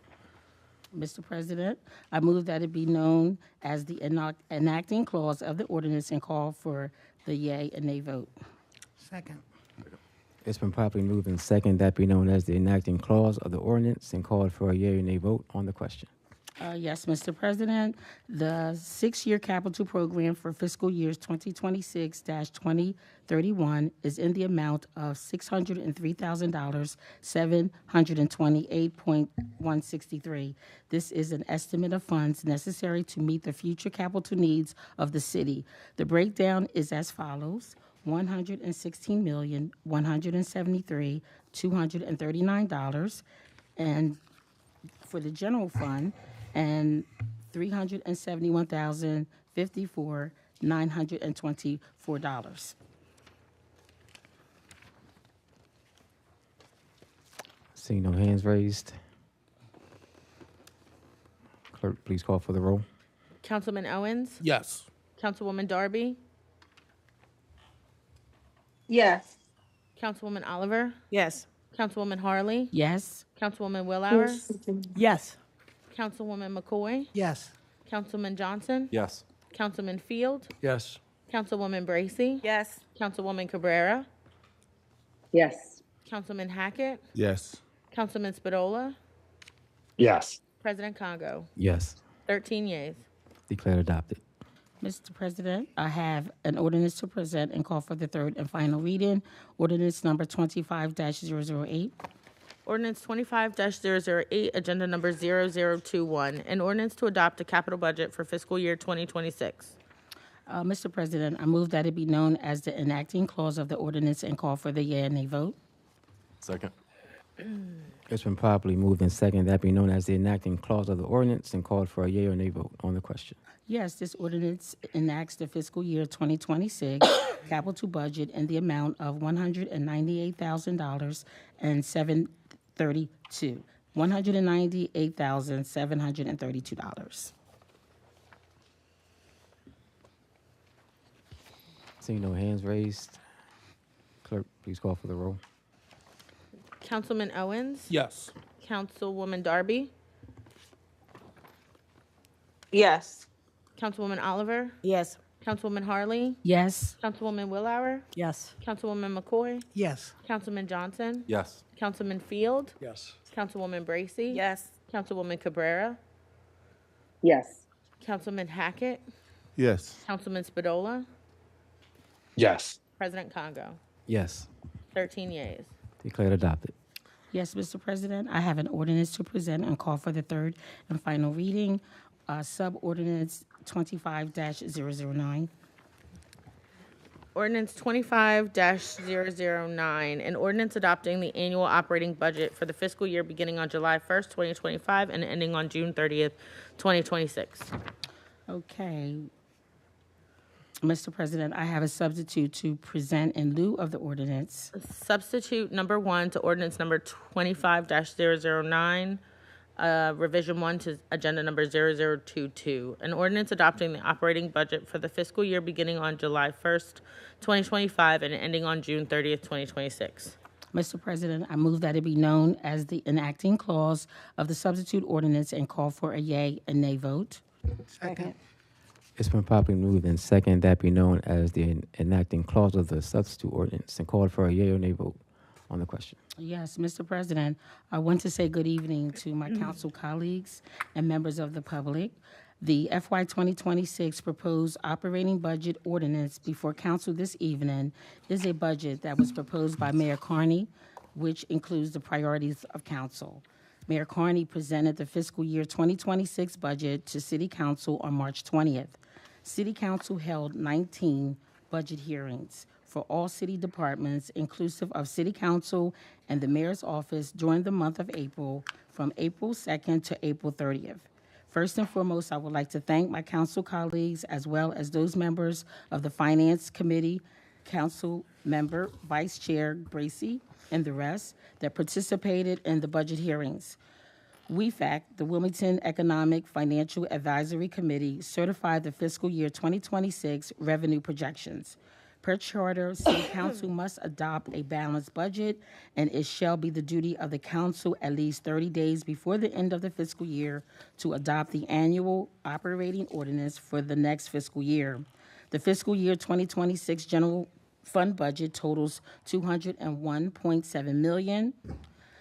The fiscal year 2026 water sewer fund budget totals $95.1 million. The budget contains the following high-level changes. There is not a property tax increase. This budget factors the recently completed general property value reassessment that was done by Tyler Technologies in calendar year 2024, as approved by Newcastle County, that was court mandated. The proposed one-time residential and non-residential rates will address certain anomalies in Newcastle County's reassessment. The city is now providing EMS ambulance service, which has added an additional 31 positions to the fire department that was done by a mid-year fiscal year 2025 budget amendment, which the city will no longer use St. Francis. Some major priorities of City Council that are inclusive in this fiscal year 2026 budget ordinance are as follows.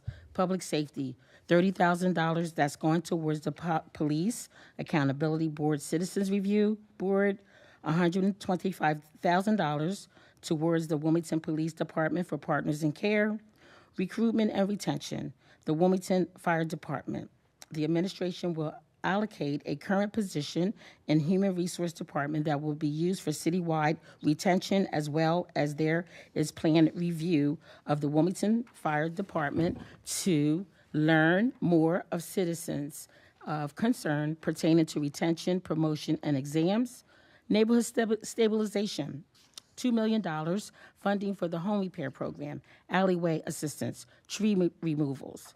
$2 million for the capital fund regarding affordable housing, Department of the Real Estate and Housing. $1 million for emergency sidewalk repairs. For the community, $75,000 for citywide beautification. Education, the HBCU funding specifically for City of Wilmington residents only. Funding for the Office of Educational Advocacy for City Council, within City Council. Economic Development, $350,000 for continued dedicated funding for small minority business programs. Financial Stability, $350,000 for the Water Utility Assistance Program.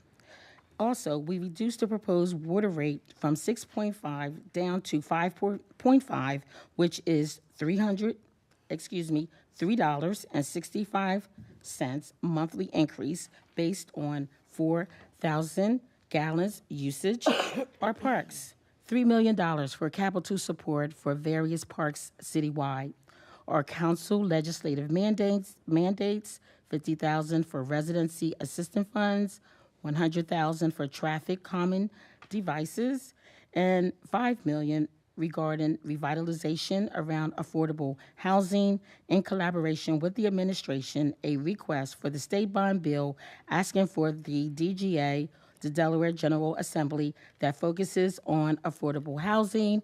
And then lastly, we put in $42,000 to clean the parks on the weekend.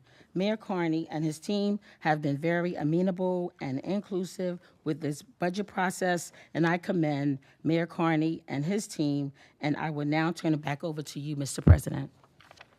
Councilmember Johnson.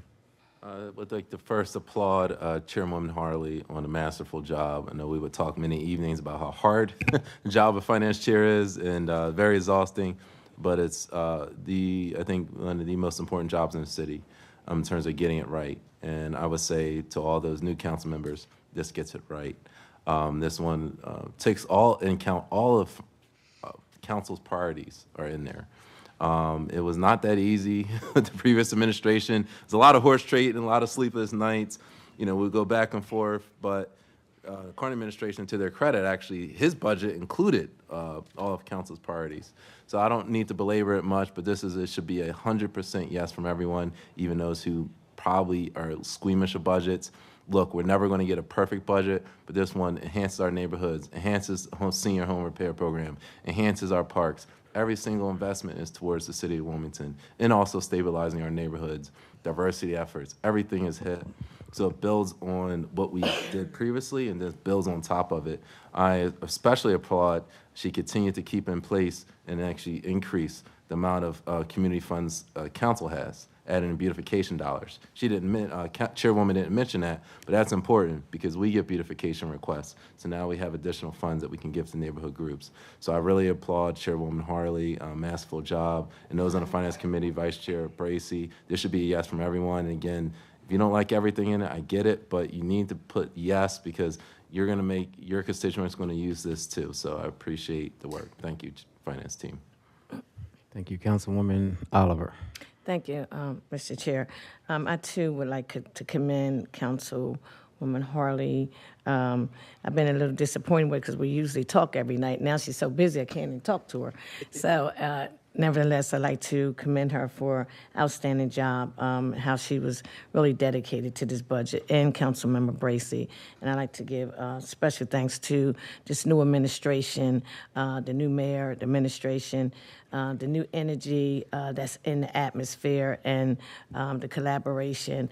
It's much better than the last administration. I could put that on the record, but I'd like to thank all my colleagues for participating in this process. Even the new members, I really appreciate your energy and your tenacity throughout this whole process. Thank you, Mr. President. Thank you, Councilmember Spadola.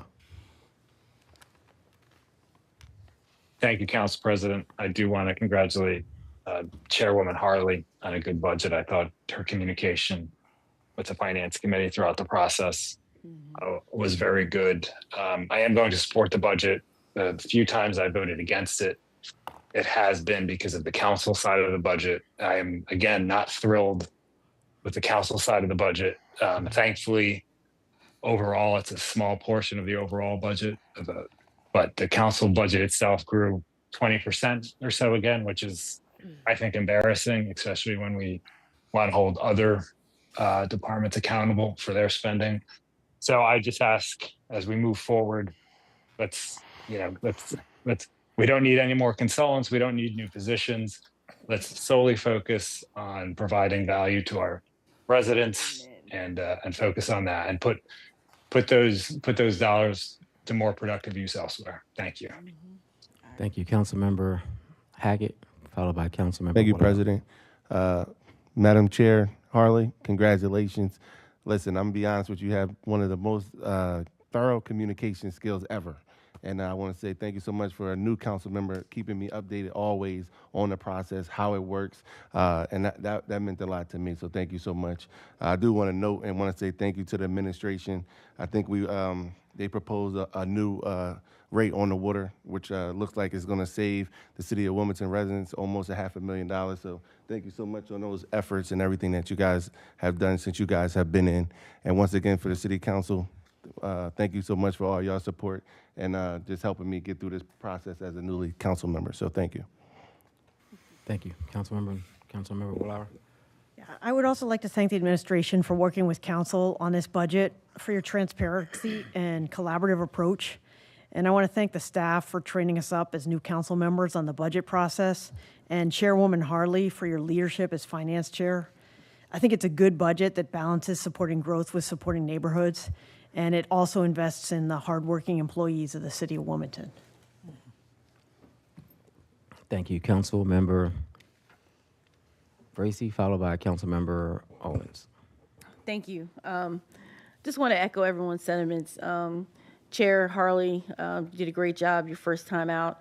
And as vets on the Finance Committee, this has been a smooth transition.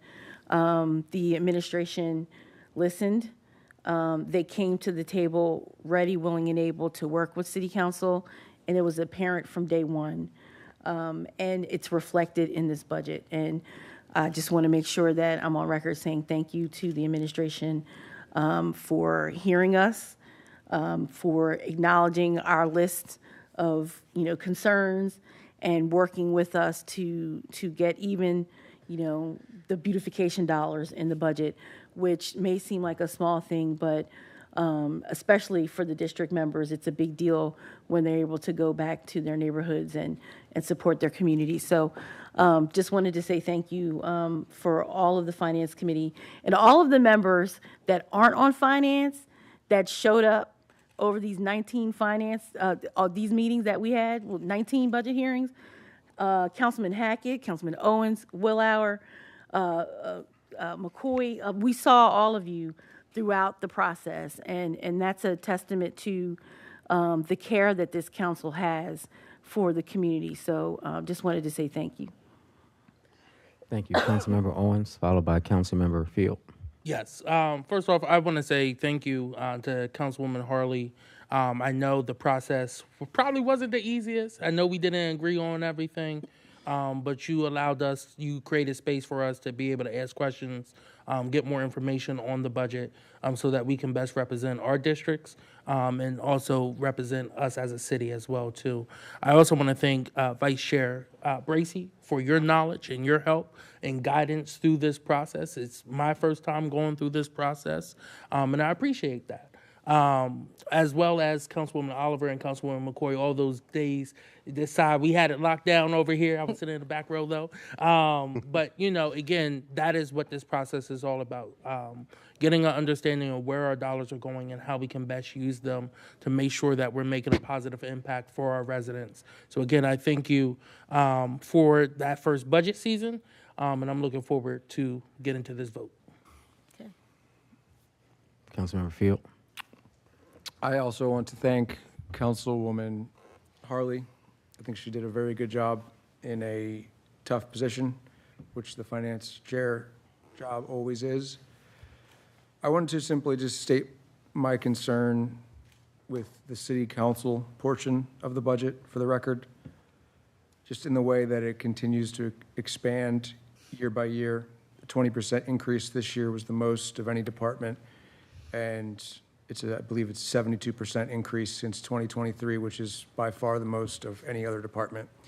And it's not academic. There's two areas where this makes our job harder in the future.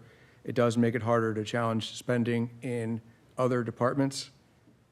And number two, a year from now, when the mayor's office determines that it needs to raise taxes, and keep in mind, this is a time when people already feel squeezed by rising utility costs and the reassessment issues we've just discussed. When they do determine they need to raise taxes, when we lead all the departments in raising costs each year, where will our credibility be in challenging that? But again, at the end of the day, I want to thank the city finance people and Councilwoman Harley, and I do plan on supporting this budget. Thank you, Councilmember McCoy. Thank you, Mr. President. I, too, would like to congratulate Councilwoman Harley. I think that you did an exceptional job with actually, getting us through. Not only are the legislators who've been here for a few terms, but also those who are just starting, helping us figure out budget hearings. I think this may be the first time I've actually tried to get to each hearing, just to be supportive. Wanted to make certain I was here. Also, I would like to thank the administration, because this time I felt so much more included in the budget process, making certain that they understood what we were trying to get accomplished, and being heard was something different this time. And so I just would like to state that I will be supporting this budget, and I hope that we will get a chance to make you more comfortable, those who are seeing that it may be a little tight squeeze, to my council colleagues who've seen things increase and who did not see things the way that others have. I do hope that perhaps at some point we will get a chance to all be on the same page when it comes to our budgets. Thank you, Councilmember Hackett. Thank you, President. I just want to give a quick shout out to Ms. Marshall Bass Knight, who's behind the scenes but really does a lot of work when we talk about our budget. And I don't know where I would be without her from day one when they gave me that binder with 100 pages in there. I was looking like, where am I going to start? And, right from the beginning, she said, listen, don't worry. So I made it my business to come into the office every day to try to figure out how I can learn. And she opened her door every day for a young council member to be able to learn the budget. So once again, before we leave, thank you so much. I appreciate you.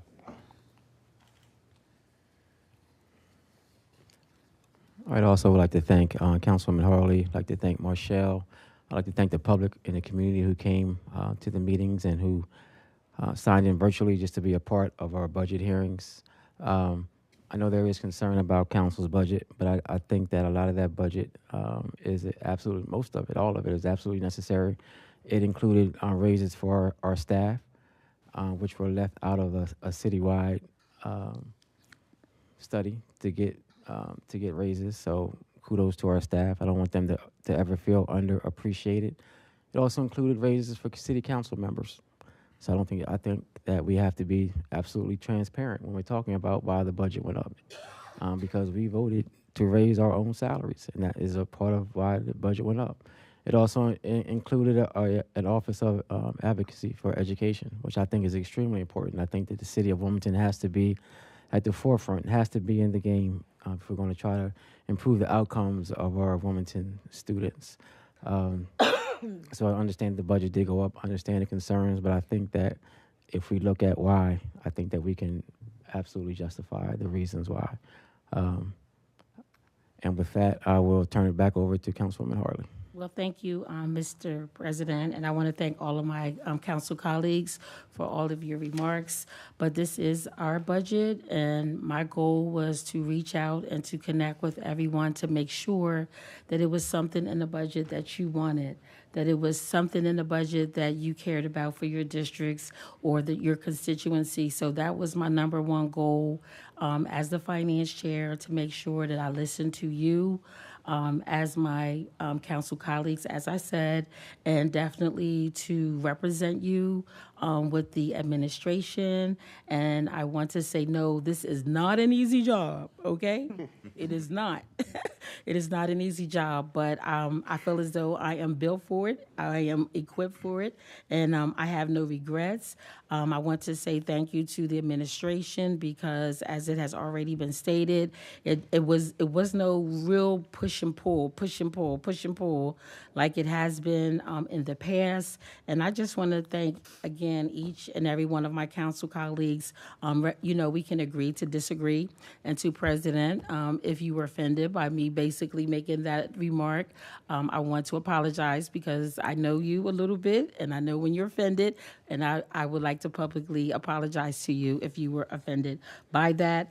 I also want to say to the council that I received so many compliments regarding the budget hearings, how smooth they thought that the budget hearings went this particular session, and they would like to see it continue. So I wanted to share those positive comments and remarks from the administration, and primarily the leadership of the administration.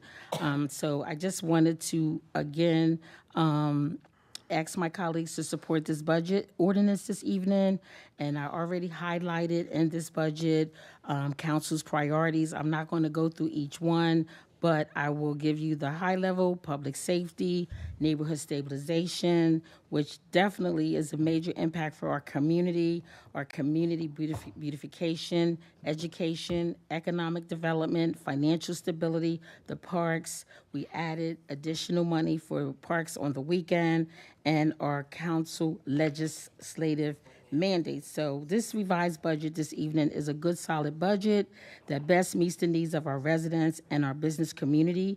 There was a collaborative budget process, meaning all council had the opportunity to provide input and to ask questions, and likewise the administration again has been very amenable every step of the way during this particular budget season. So having said that, Mr. President, again, thank you to all of my colleagues and to the public, to you, Mr. President, and to our staff, and a shout out to Ms. Bass Knight. I would like for a roll call at this time. Clerk, please call the roll. Councilman Owens? Yes. Councilwoman Darby? Councilwoman Darby? Councilwoman Oliver? Yes. Councilwoman Harley? Yes. Councilwoman Willauer? Yes. Councilwoman McCoy? Yes. Councilman Johnson? Yes. Councilman Field? Yes. Councilwoman Bracy? Yes. Councilwoman Cabrera? Yes. Councilman Hackett? Yes. Councilman Spadola? Yes. President Congo? No. Okay. Declared it. 11 yeas, 1 absent, and 1 nay. Declared adopted. Okay. Mr. President, I have an ordinance to present and call for the third and final reading. Ordinance 25-010, an ordinance to amend Chapter 45 of the City Code regarding sewer system rates and charges, water rates and charges, and stormwater rates and charges for fiscal year 2026. Mr. President, I have a substitute to present in lieu of that ordinance. Substitute number 1 to ordinance number 25-010, revision 1 to agenda number 0023. An ordinance to amend Chapter 45 of the City Code regarding sewer system rates and charges, water rates and charges, and stormwater rates and charges for fiscal year 2026. Mr. President, I move that it be known as the enacting clause of the substitute ordinance and call for a yea and nay vote. Second. It's been properly moved in second, that be known as the enacting clause of the substitute ordinance, and called for a yea or nay vote on the question. Oh, yes, Mr. President. This ordinance basically is establishing the sewer system rates and charges. March 18th, the Utility Citizens Advisory Board recommended to the mayor and city council 9% water rate increase and a 6% storm water increase March the 20th, Mayor Carney presented the water rate and storm water rate ordinance with a 6.5 water rate increase, a 6% storm water rate increase. This ordinance presented before you this evening is a 5.5 as a result of council coming together and deciding that this is what we want, which is initiated from the 6.5 to the 5.5. Again, by council with a 6.0 stormwater rates. This will be a $3.98 monthly increase for typical residential customers using 4,000 gallons.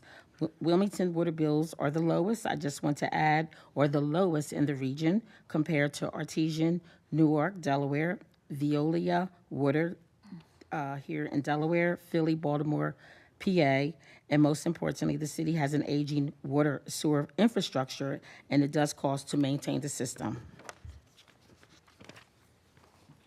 Councilmember Johnson. I again want to commend Councilwoman Harley for working with the administration to do this. I still would like to see what was proposed a few years ago, where there's a multi-year step increase. This is debated every single year. I understand, but since I've been on council, and probably since council president's been on council, we've never not increased water rates. So I think we've seen step by step. I think politically years ago, it used to be where some rates, sometimes it wouldn't increase during the Baker administration, then it would increase by like 20%. But I think the small gradual increases is better for our community so that we don't have that in the future. So again, I would just like to see us peg it to a certain number and then just go that way, 5.5, 4.5, something like that, so it's manageable rather than, we could get in a year where, people want to say nothing and then we have to do 20% the next year. That's just my 2 cents. I certainly support this. Great job, but I would like to see us do something that's set by ordinance where it's tied to something else.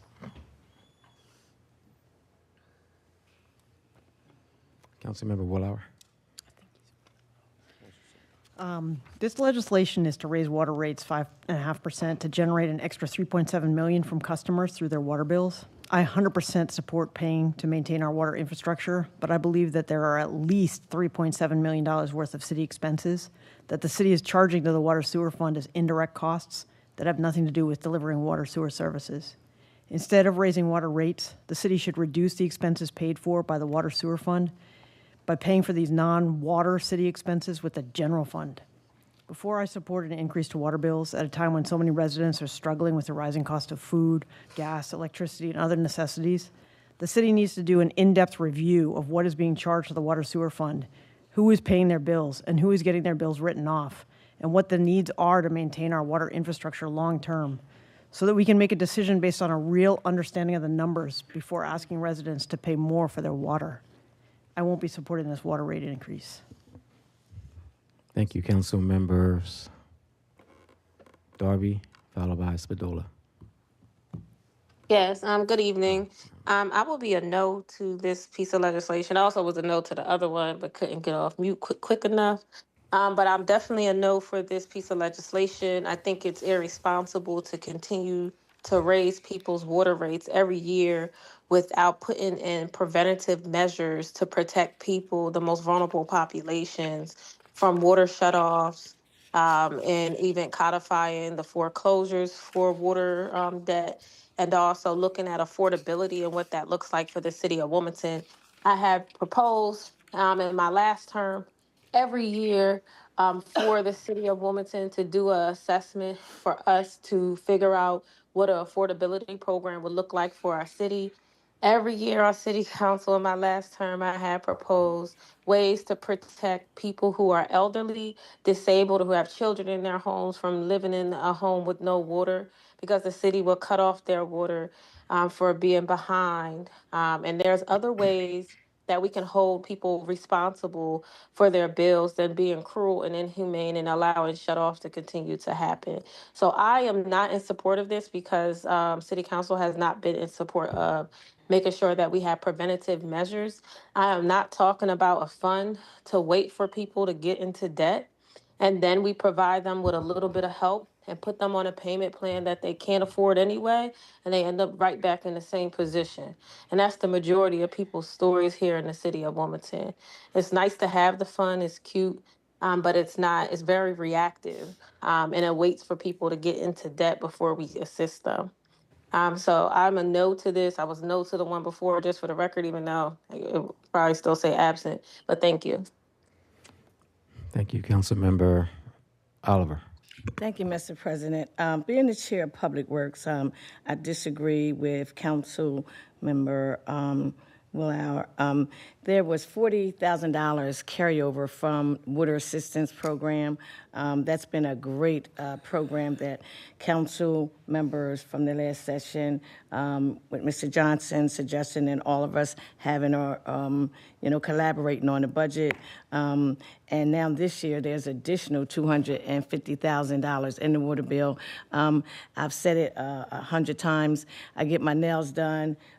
We go buy clothes. We get our feet done. We get our hair done. And if I have to increase my water by $3 or $4, I think it's $3 something. I don't want to be like Flint, Michigan. When I flush the toilet, I want clean water. When I take a shower, I want clean water.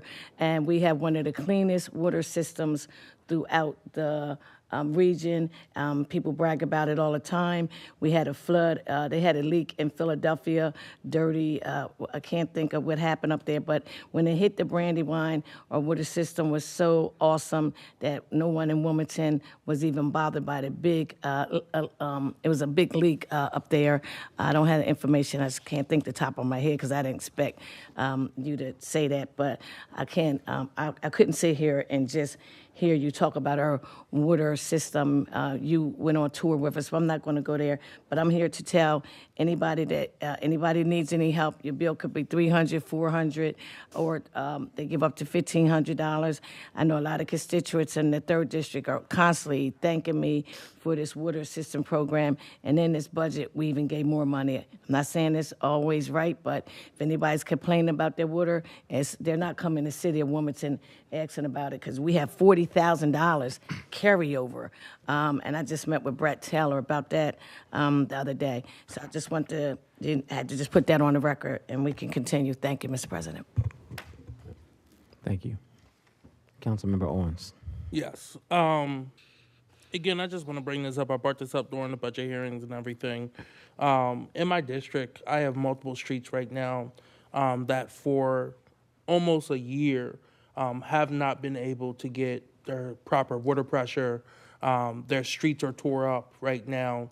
And I, in good faith, I've met with almost every resident on those different blocks, whether it's 40th Street, 39th Street, 38th Street, 31st, 30th, 29th, 28th, both east and west in some of those streets as well too, about this issue. We've sent emails, we've reached out.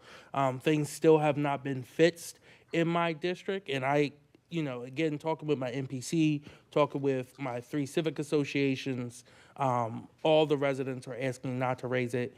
I understand, again, our responsibility, but also I have a responsibility to the people of the 1st District. So I will not be supporting this tonight. Thank you. Seeing no other hands raised, return back to the sponsor. Yes, thank you, Mr. President. I just want to mention a few things. I heard on the floor regarding in-debt services. At the Finance Committee meeting on Monday, we had OMB there, and they shared how a number of dollars were taken out of the in-debt services and redistributed where they are supposed to be. So I do want to acknowledge the administration for listening to council and doing their due diligence. They shared that at the Finance Committee meeting on Monday regarding these in-debt services and where they belong. And part of the reason that they knew that they needed to be split out is because of the 311 calls, and they justified why it was there and why they was redirecting those funds. I also want to mention that we do have a senior tax exemption in place where our elderly are already tax exempt. And if you are tax exempt in our program, you automatically get a water discount. So I want to make sure that it's on record that we have a senior tax exemption program. And if any of our council members know anyone that turned 62 or whatever the age is, between 62 and 65, I believe, encourage them to call to the city of Wilmington so they can get in the program. If you're in the program for tax exemption, you automatically qualify for a water discount. I also want to mention that the city of Wilmington have delinquencies over $600,000 of just people that a number of just $600,000 of delinquencies. And we cannot continue to allow the delinquencies to rise without us making sure that everyone has clean water. I shared earlier that our bills are the lowest in the region. So we have the lowest in the region. We heard Black and Veatch. They took more in-depth time to explain and break down how the money is being spent, what pockets, what coffers the money was in. So I want to encourage those of you that did not get a chance to hear the presentation to go watch it. And I'm also happy to know that as a result of the policy that was sponsored by Councilmember McCoy, checking with Director Taylor, we have a number of houses that have not gone to the sheriff's sale. So that policy is working, it is in place, and there have not been any shutoffs for elderly. So I just want to encourage each one of my council colleagues to encourage those that you know that need water bill assistance, that it is there. And if you know any seniors that need to take advantage of the program, reach out to them and let them know about the program. So having said that, Mr. President, I would like to take the vote. Clerk, please call for the roll. Councilman Owens? No. Councilwoman Darby? No. Councilwoman Oliver? Yes. Councilwoman Harley? Yes. Councilwoman Willauer? No. Councilwoman McCoy? Yes. Councilman Johnson? Yes. Councilman Field? Yes. Councilwoman Bracy? Yes. Councilwoman Cabrera? Yes. Councilman Hackett? Yes. Councilman Spadola? Yes. President Congo? No. 9 yeas and 4 nays. Clear to adopt.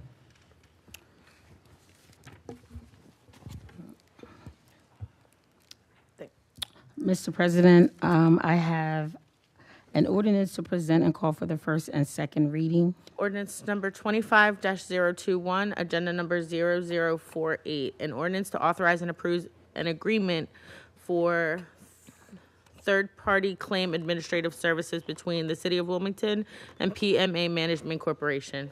First reading of the ordinance. An ordinance to authorize and approve an agreement for third-party claim administrative services between the City of Wilmington and PMA Management Corporation. Second Mr. reading of the President. ordinance. Thank you. Mr. President, I move that it be known as the first and second reading of the ordinance and refer it to the Finance and Economic Development Committee. Is there a second?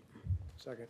It's been properly moved and second that be known as the first and second reading of the ordinance and refer to the Finance and Economic Development Committee. Mr. President, I have another ordinance to present and call for the first and second reading. Ordinance 25-022, agenda number 0049. An ordinance to amend chapters 4, 5, 13, 34, and 44 of the City Code to standardize the procedure for the application of partial payments of fees, civil fines, civil penalties, and taxes due and owing to the city. First reading of the ordinance. An ordinance to amend chapters 4, 5, 13, 34, and 44 of the City Code to standardize the procedure for the application of partial payments of fees, civil fines, and civil penalties and taxes due and owing to the city. Second reading of the ordinance. Mr. President, I move that it be known as the first and second reading of the ordinance and refer it to the Finance and Economic Development Committee. Second. It's been properly moved and second that be known as the first and second reading of the ordinance and refer to the Finance and Economic Development Committee. That's all I have tonight, Mr. President, and thank you, everyone, for your support. Thank you. Councilmember Oliver. Yes, Mr. President, I have an ordinance to present and call for the first and second reading. Ordinance 25-023, agenda number 0050, an ordinance to amend Chapter 2 of the City Code to supplement the city's organizational chart. First reading of the ordinance. An ordinance to amend Chapter 2 of the City Code to supplement the city's organizational chart. Second reading of the ordinance. Yes, Mr. President, I move this be known for the first and second reading of the ordinance and refer it to the Finance and Economic Development Committee. Second. Thank you. It's been properly moved and second, that be known as the first and second reading of the ordinance and referred, excuse me, to the Finance and Economic Development Committee. Thank you, Mr. President. Mr. President, I have an ordinance to present and call for the third and final reading. Ordinance number 25-020, agenda number 0047, an ordinance to amend Chapter 37 to clarify the conditions whereby the city may immobilize and or tow a vehicle. Thank you, Mr. President. This ordinance is being presented to City Council for City Council's review and approval. The ordinance makes unique but not considerable changes to Section 37-34 to the City Code.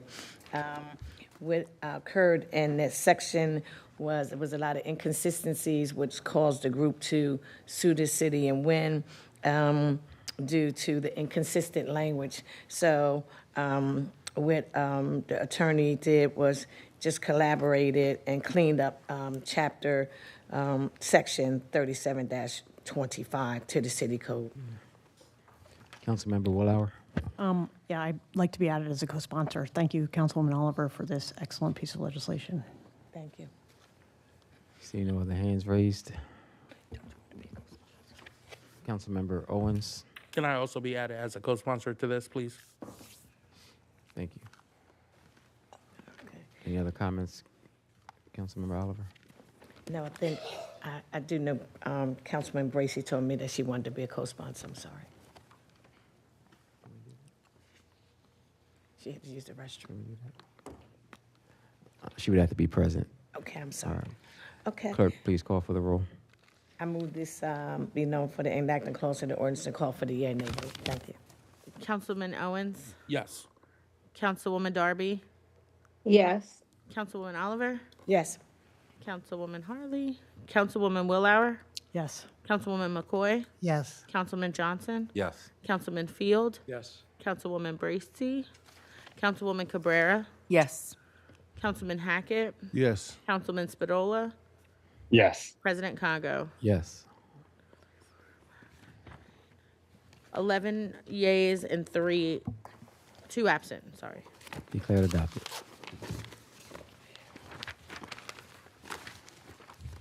Yeah, we will, Mr. President. Councilmember McCoy.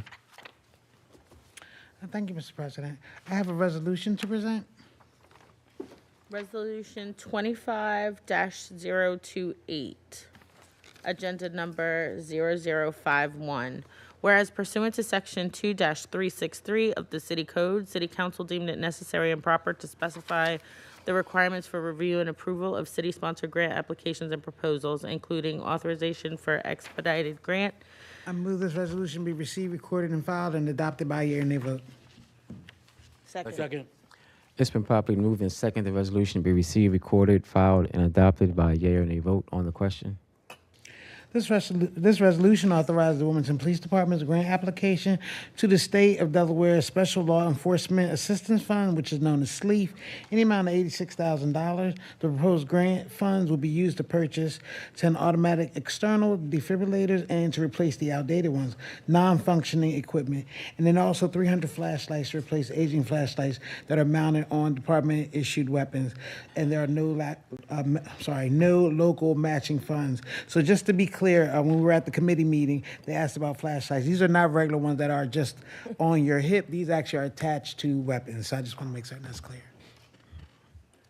Thank you. See no hands raised. Clerk, please call for the roll. Councilman Owens, Yes. Councilwoman Darby, No. Councilwoman Oliver, Yes. Councilwoman Harley, Councilwoman Willauer, Yes. Councilwoman McCoy, Yes. Councilman Johnson, Yes. Councilman Field, Yes. Councilwoman Bracy, Councilwoman Cabrera, Yes. Councilman Hackett, Yes. Councilman Spadola, Yes. President Congo. Yes. 10 yeas, 1 nay, and 2 absent. Declared adopted. Okay. Mr. President, I have another resolution to present. Resolution 25-029, agenda number 0052. Whereas pursuant to section 2-363 of the City Code, City Council deemed it necessary and proper to specify the requirements for review and approval of city-sponsored grant applications and proposals, including authorization for expedited grant applications when necessary to prior to council's approval. I move this resolution be received, recorded, and filed, and adopted by a yea and nay vote. Second. It's been properly moved in second. The resolution be received, recorded, filed, and adopted by a yea and nay vote. On the question. This resolution authorized the Wilmington Police Department's grant application to the State of Delaware Special Law Enforcement Assistance Fund, which is SLEEF, in the amount of $63,000. This proposed grant funds will be used to purchase a Zodiac rescue boat to replace the department's current vessel, which is more than 25 years old and in need of replacement, and a concession trailer that will be used during community engagement and recruitment events. No local matching funds are required. I do have something else to add. I just wanted to add that I had a resident of Wilmington reach out to me asking me a little bit more detail about the how we go about once the funds are received, how we go about once they're awarded, rather, how we go about the process of obtaining this this equipment. And so I just wanted to let you know that I did respond to her. And I made her aware that if and when the funds are awarded, the department will initiate the process of obtaining quotes from multiple vendors for each item in accordance with the city's procurement regulations based on the estimated cost of the equipment. Should any item be acquired at a lower cost than the funds awarded, the department will return the unused portion to the state of Delaware, supporting the availability of funds for future grant opportunities for both this and other agencies. And that basically let her know exactly which 4 items that these 2 resolutions were. Let's see, no hands raised. Clerk, please call for the roll. Councilman Owens? Yes. Councilwoman Darby? No. Councilwoman Oliver? Yes. Councilwoman Harley? Yes. Councilwoman Willauer? Yes. Councilwoman McCoy? Yes. Councilman Johnson? Yes. Councilman Field? Yes. Councilwoman Bracy? Councilwoman Yes. Cabrera? Oh. Councilwoman Cabrera? Yes. Councilman Hackett? Yes. Councilman Spadola? Yes. President Congo? Yes. 12 yeas and 1 nay. Declared adopted. Okay. Mr. President, I have another resolution to present. Resolution 25-030, agenda number 0053. Whereas the Wilmington City Council 2022 to 2025 strategic plan prioritizes a safe and secure Wilmington by supporting legislative action that deters illicit activity. Vehicle registration plates are a crucial element of public safety and code enforcement. I move this resolution be received, recorded, and filed, and adopted by a yea and nay vote. Second. It's been properly moved in second that this resolution be received, recorded, filed, and adopted by a yea or nay vote. On the question. Okay. Wilmington City Council strategic plan prioritizes a safe and secure Wilmington by supporting legislative action that deters illicit activity. This resolution requests that the honorable members of the Delaware General Assembly amend Title 21 of the Delaware Code regarding conditions permitting reissuance of vehicle registration numbers to require an extended time frame for reissuing vehicle registration numbers associated with license plate that have not been surrendered to the DMV. As our state works to keep pace with technological threats, to the vehicle registration number system, this adaptation can provide meaningful relief for motorists who have experienced the impacts of the license plate duplication. And this will be basically going to the Delaware General Assembly, and I have already reached out to my my representative, Representative Ortega, who is on the Transportation Committee, and made him aware that this was on its way. Councilmember Owens, followed by Councilmember Harley. Thank you, Councilwoman McCoy, for bringing this forward. I was able to listen in to the committee hearing the other day, and I would like to be added as a co-sponsor. Councilmember Harley, followed by Councilmember Willauer. Yes, thank you, Mr. President. I too want to thank you, Councilmember McCoy, for bringing this to our attention. Honestly, I had never heard of that before, and I believe that you wouldn't know about it if you wasn't impacted by it as it relates to, your license tag, not being involved in something like that. You wouldn't know about it. So I think this is a great supporting piece of legislation to support what is going down and what's going through and moving through in Dover. And I too would like to be added as a co-sponsor, and I will definitely be willing to help get the information out to my district at the Civic Association meetings, just letting them know about it and to be on the lookout for it. So thank you once again. Councilmember Willauer. I'd also like to be added as a co-sponsor. Councilmember Johnson. I would like to be added as a co-sponsor, as I know it's highly important that you have all of us as co-sponsors for something going to Dover. Councilmember Cabrera. Yes, I want to be added as a sponsor. Thank you. Councilmember Hackett. Yeah, add me as well. Councilmember Field and Oliver. Add me as well, please. Thank you. Same.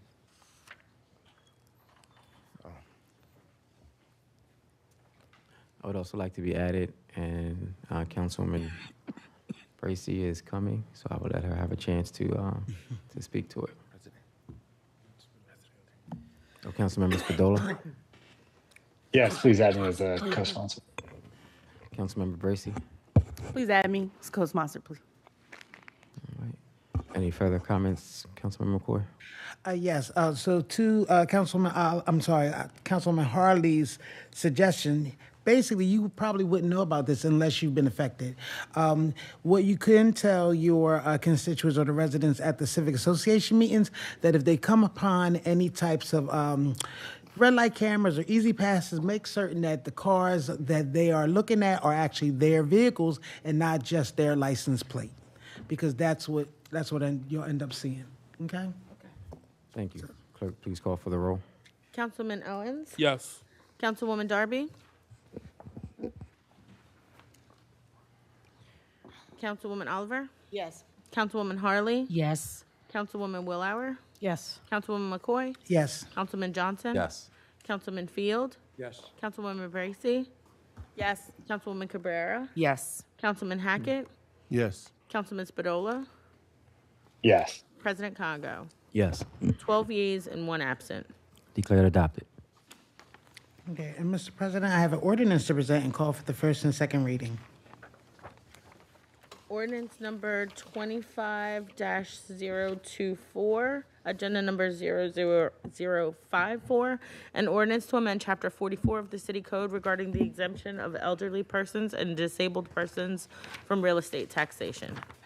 First reading of the ordinance. An ordinance to amend Chapter 44 of the City Code regarding the exemption of elderly persons and disabled persons from real estate taxation. Second reading of the ordinance. Mr. President, I move that this be known as the first and second reading of the ordinance and referred to the Finance and Economic Development Committee. Second. It's been properly moved and second that be known as the first and second reading of the ordinance and referred to the Finance and Economic Development Committee. That is all I have. Thank you, Councilmember Willauer. Mr. President, I have a resolution to present. Resolution number 25-031, agenda number 0055. Whereas pursuant to related laws 4-101, the Board of Assessment of the City of Wilmington, BOA, is vested with I move exclusive. this resolution be received, recorded, and filed and adopted by a yea or nay vote. Second. Second. It's been properly moved and second the resolution be received, recorded, filed, and adopted by a yea or nay vote on the question. This resolution asks the City of Wilmington to take a closer look at the assessment values provided by Newcastle County and make sure they are correct and fair before using them to charge anyone taxes. Thank you. Councilmember Hackett. Yeah, thank you, President. Thank you, Councilwoman Willauer, for bringing this to the attention. I just wanted to note, state for the record, 2 things. One, we haven't had a tax assessment before Tyler Technology in like 40 years. and that wasn't right technically. And now we get, for the first time, we do a property tax assessment. It's not right as well. Also, when the administration and I guess us both proposed the budget, the first thing they had a mill rate. It was for both the residential and non-residential. It was one mill rate. Now they went back to, after discussions in our finance committee, they went back and discussed and said, you know what, we can divide the rate. So I'm just saying, you know, they was able to come up with a solution to continue to help. So I don't know how, if we wasn't able to pass the budget tonight, that we wouldn't have been able to come up with a better solution, because I think everybody talked tonight and said, hey, we need a balanced budget. But when they first proposed the first budget and it was one rate, it was one mill rate, it was balanced. And when they went back and they decided that it could be two rates, it was still balanced. So it was basically, as an administration, they went back and I commend them, because they went back and tried to find a better solution for our constituents. And I just thought tonight we could have continued to find another or a better solution for our people. So. All right, thank you, Councilmember Spadola. Thank you, Council President. Yeah, I appreciate working on this with all of the council. I appreciate that everybody signed on to my letter that we sent to Tyler Tech a couple months ago, asking them, really aghast at how poor their assessment values were, asking them to release their methodologies. I won't use the same colorful language I did, but just look, I mean, it's hard to really grasp how poor some of their numbers are. And I think I'm okay giving them a public rebuke, which they deserve, because I just hope they get better. Because it could be Tyler Tech coming back here in 5 years again, or next time they go to a municipality, I hope their council, the people hiring them, that some of this makes the news and they ask, how come you have so many issues doing accurate work in cities? It looks like things got really screwed up in Wilmington. What did you learn from that? And how will you fix it going forward? We had a lot of one-on-one meetings, not one-on-one, but group meetings with them as well. Mostly unproductive. At the same time, there was no resolution.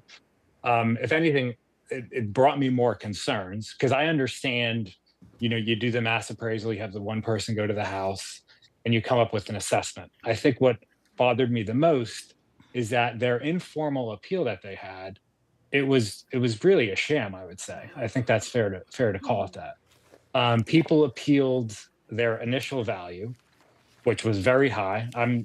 The Triangle neighborhood hasn't been mentioned yet, but there's some extremely high assessments here. People appealed an extremely high assessed value, and Tyler Tech did not put any they didn't individualize the appeal at all, and they made it even higher. So there you have somebody who's got an unfair assessment to begin with, and they bring it to Tyler's attention, and what do? They make it even higher. Just one specific example, 804 West 25th Street. It was assessed initially at $508,000. Point Redfin of value, order. This is public comment. We on this piece of legislation. Unless I'm missing. What's your point of order? My point of order is, I thought we were on Christian's piece of legislation. It sounds like we're getting a little bit off track. I don't know, maybe, I don't know. It sounds like public comment to me, unless I'm wrong. No, he is speaking to the Well, yeah, the broad, you're right, okay. You may Thank you, continue. Council President. So 804 West 25th Street, it was assessed at $508,000. Meanwhile, the Redfin value and Zillow value, the Redfin value was $295,000. Zillow value was $345,000. The homeowner appealed it. Tyler increased the final assessment to $516,000, and it just sold last week for $345,000. So I think, honestly, we would have been better off just taking an average, the Redfin value, the Zillow value, whatever, save the $15 million, give it back to the people, put it to a better use. But I hope Tyler learns from this. I hope we all learn from this. And yeah, there's going to be pain this year. Ideally, I really hope the county brings a human element to their appeal system, and especially properties in the city, because there's so many documented instances where people have crazy bad assessment numbers. So I just hope Tyler Tech does a better job. And if they are coming back here, we need to have a come to Jesus moment before they do. Thank you. Thank you. Excuse me, Councilmember Oliver, followed by Councilmember McCoy. No, I wanted to apologize. He was on it just for a minute. I just thought he had went somewhere else. I do apologize for that. That's all. I think I'm getting tired. Yeah. Thank you, Councilmember McCoy, followed by Councilmember Harley. Yes. So, in my opinion, the resolution is basically acknowledging the city's efforts to respond to the issue that Tyler brought to our laps, and then also reflecting, council's position that it would have preferred not to rely on that data. So, but I just want to thank Councilwoman Willauer for staying diligent on the issue, because it is important that we acknowledge that most of councils had this concern. So, thank you. Thank you, Councilmember Harley, followed by Councilmember Johnson, then Bracy.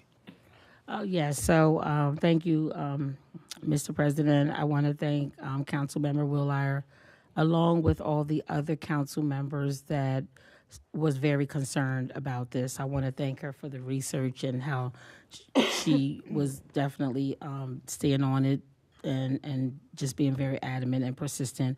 But behind closed doors, we were doing the same thing. But I do want to, give her the credit for the research and getting the pictures and things of that nature. Even though the administration was sharing some of the same information, they were very, very disappointed, again, with the report. And for the record, it was our mayor that really pointed it out to Newcastle County, the unfairness and the inequity of the report as it related to Wilmington in terms of how the non-compliance was so glaring. Yes, the mayor pointed it out. And so because I know for a fact that he is doing everything that he can possibly do to try to neutralize this, and will be continuing the conversation about this, I'm going to be voting yes for this. And my reason for voting yes for this is because I want to send a strong message to Tyler Technologies, and I'm hoping that the mayor will be able to use this resolution to be able to support us continuing this conversation and for it to get corrected. So that's why I'm voting yes on this resolution on tonight. Thank you. That's all I have, Mr. President. Thank you, Councilmember Johnson, then Councilmember Bracy. So similar to what Councilwoman Bracy even said earlier, the thing is to find a way out. We're entrusted with the community. We all know the problem, but it's finding the short-term and long-term changes we need to make. So, I've already reached out to the county as well. I know a team of us are. It's about getting this right because we need to do the reassessment. Short-term, I've been talking to my colleague, Councilwoman Oliver, yesterday. We need to find help for residents who are going through this. So, I've already started reaching out to the legal community, trying to see what we can piece together in terms of appraisals and legal assistance, whatever we can do to at least stem the bleeding. In the long term, we don't have to recreate the wheel. Philadelphia does this right up the road. Counties in Pennsylvania do it every 3 or 4 years. It's standard up there.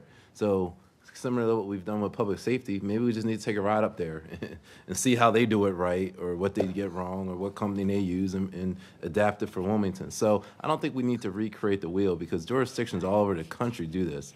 It's the first time we've done it in over 30 years. So that's all I have to say. I'm supportive of this. Again, the idea, it's not going to change the facts at the table, but we're going to make some changes with this and get this right. Thank you, Councilmember Bracy, then Councilmember Owens. Thank you. I think Councilman Johnson stated what I wanted to make sure was on record for our community.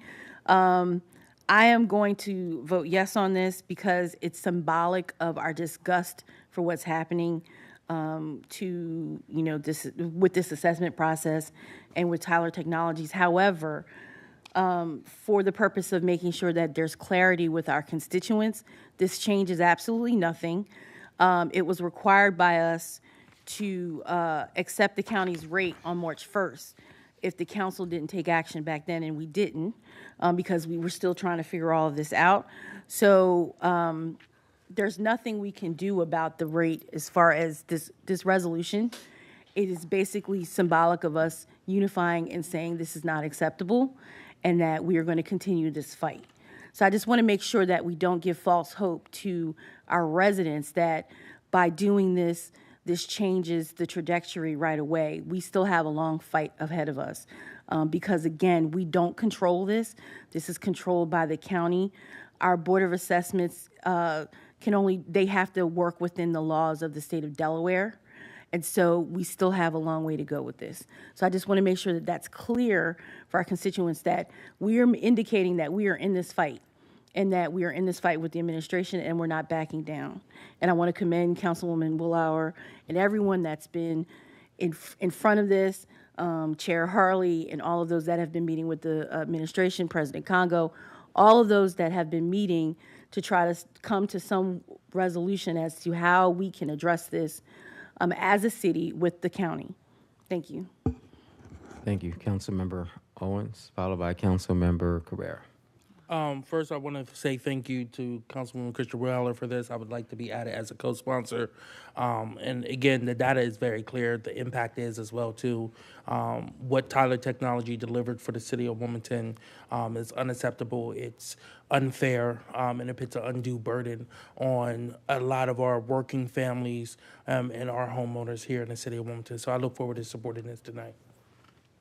Thank you. What she said, just echoing what Councilmember Bracy said. I'm not speaking a lot this evening because I don't want to start coughing, but I do commend Councilmember Willauer. She's been very adamant about these rates since they came out in trying to do something about it. And as Councilmember Bracy said, this might not hold a lot of power, but it lets them know our intent, that we are ready to battle on this, and that our residents know that we're, fighting on their behalf. And hopefully there'll be some resolution. Thank you. Councilmember Harley. Yes, real quick. I know I already said this, but I want to make it really clear for the record. I'm not speaking out of both sides of my mouth in terms of supporting and understanding what our mayor is doing as it relates to the lesser of the two evils. But I am hoping that this resolution, saying yes to this resolution, it will be a piece of evidence as it relates to us continuing the fight and to let and allow Tyler Technologies to know that this council body definitely was not happy with their report. And I also want to mention that in the Finance Committee meeting, when it was shared in terms of how they ended up splitting out the mill rates, I can recall Stephanie Mergler sharing with us that the administration assumed, because the Newcastle County basically had given them the impression that it could only be the one rate for residential and non-residential. But when Newcastle County decided to split it out, then we decided we were going to do the same thing. So I do recall that being shared in the finance meeting on Monday. That's all I have, Mr. President. Thank you. Any final comments? Yeah, I just want to say, we've been working together. People have asked me, does council care about this? I've said there's a lot of council members who have a lot of concerns. I know a lot of people have been working on conversations with the administration. And I just wanted to say that in closing, I and several other council members have met with Newcastle County and Tyler Technologies, the contractor that completed the assessment. The message has been that any corrections to the assessment values need to be done through the appeals process. This resolution says that's not enough. We know that the final report from Tyler Technologies that the assessment values for the city of Wilmington don't meet industry standards for accuracy. What that means is that when the new reassessment values are compared to actual sales data, they are too different. I learned from going to the meetings with Tyler Technologies that the assessment values for the entire county do meet industry standards. And at those meetings, Tyler Technologies told us that the fact that the assessment values for Wilmington don't meet industry standards doesn't matter in terms of them meeting the terms of their contract with Newcastle County. This resolution says that it does matter, and that if the assessments don't meet industry standards for accuracy for properties in the city of Wilmington, they don't meet our standards. The city says they can't do what the resolution asks them to do. I don't know. But I do know we can send a message by passing this resolution tonight that says we believe the city has more to do to make sure the assessments are accurate before using them to charge anyone taxes. I hope council will support this resolution. Thank you. Clerk, please call for the roll. Councilman Owens? Yes. Councilwoman Darby? Councilwoman Oliver? Yes. Councilwoman Harley? Yes. Councilwoman Willauer? Yes. Councilwoman McCoy? Yes. Councilman Johnson, Yes. Councilman Field, Yes. Councilwoman Bracy, Yes. Councilwoman Cabrera, Yes. Councilman Hackett, Yes. Councilman Spadola, Yes. President Congo. Yes. 12 yeas and 1 absent. Declared adopted. Now we will move to petitions and communications. Councilmember Owens. None tonight, Mr. President. Thank you. May I be excused, please? Yes, she may be excused. Councilmember Darby, is she still on? Mm-mm. No. Councilmember Harley. Nothing tonight, Mr. President. Councilmember Willauer. Nothing tonight. Councilmember McCoy. Nothing tonight. Councilmember Johnson. Anything, Councilwoman Oliver did not mention, we have the MPC beautification training event next Saturday, May 31st. I believe it starts at 12 p.m. And so that will be at Del Tech campus downtown. We're looking forward to seeing people from every district out there. So please, I'm a sponsor, Councilwoman Oliver, as well as Council President. So it's very important that we talk about the funds and beautification fund. Well, we make sure that we need to get that money spent. So look forward to seeing everyone there. Thank you. Thank you, Councilmember Field. One quick announcement, Mr. President. Friday, May 30th is the Wilmington Memorial Day Parade, starting on Delaware Avenue and finishing with a ceremony at the Soldiers and Sailors Monument on Broome Street. And again, it is Friday, May 30th. Memorial Day in Wilmington is not the one on the federal holiday. It is always May 30th, which this year is a Friday. Thank you. Councilmember Bracy. Nothing tonight. Councilmember Cabrera. Just wanted to mention that Play Streets kicks off on, what's the date, Councilmember Bracy? Oh, it's the first Tuesday in July. I thought there was something this week. Open Streets, yes. Open Streets has an activity coming up next weekend in Southbridge. So we encourage and urge everyone to come. It's from Saturday, May 31st from 1 p.m. to 4 p.m. Also at the Congo Legacy Center, CCC, which is Community Communications Corporation. They will be honoring members of the community. I am one of the honorees, as well as some other distinguished people. So those events are going on, and folks can come out. It's open to the public. Both events are happening Saturday, the 31st, and just wishing everyone a safe and happy Memorial Day, and remembering why we celebrate for this date, to remember those people who have gone before us, who have died for this experiment that we call freedom, which is very volatile here in the U.S. Thank you. Thank you, Councilmember Hackett. Nothing tonight. Thank you, Councilmember Spadola.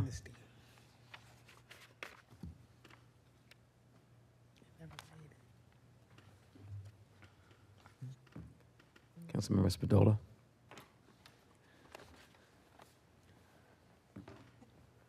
Councilmember McCoy.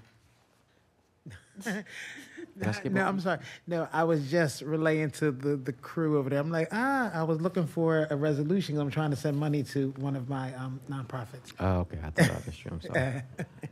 Councilmember Spadola still on? No? Okay.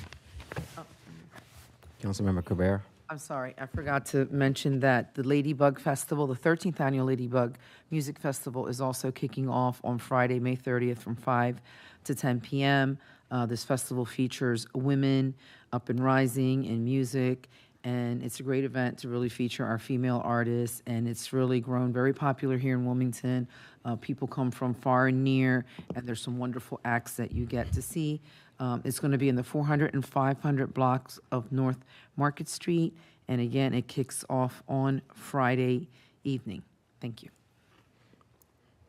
Thank you. Again, I just would like to thank everyone who joins us this evening for our meeting in council chambers, and everyone who joined virtually. And if you ever need any of us on city council, please call us at 302-576-2140. Again, our number is 302-576-2140. And with that, I'll accept the motion to adjourn. Motion to adjourn. Second. All in favor? Aye. Aye. Any opposed? Meeting adjourned. Thank you, everyone. You did the motion and second.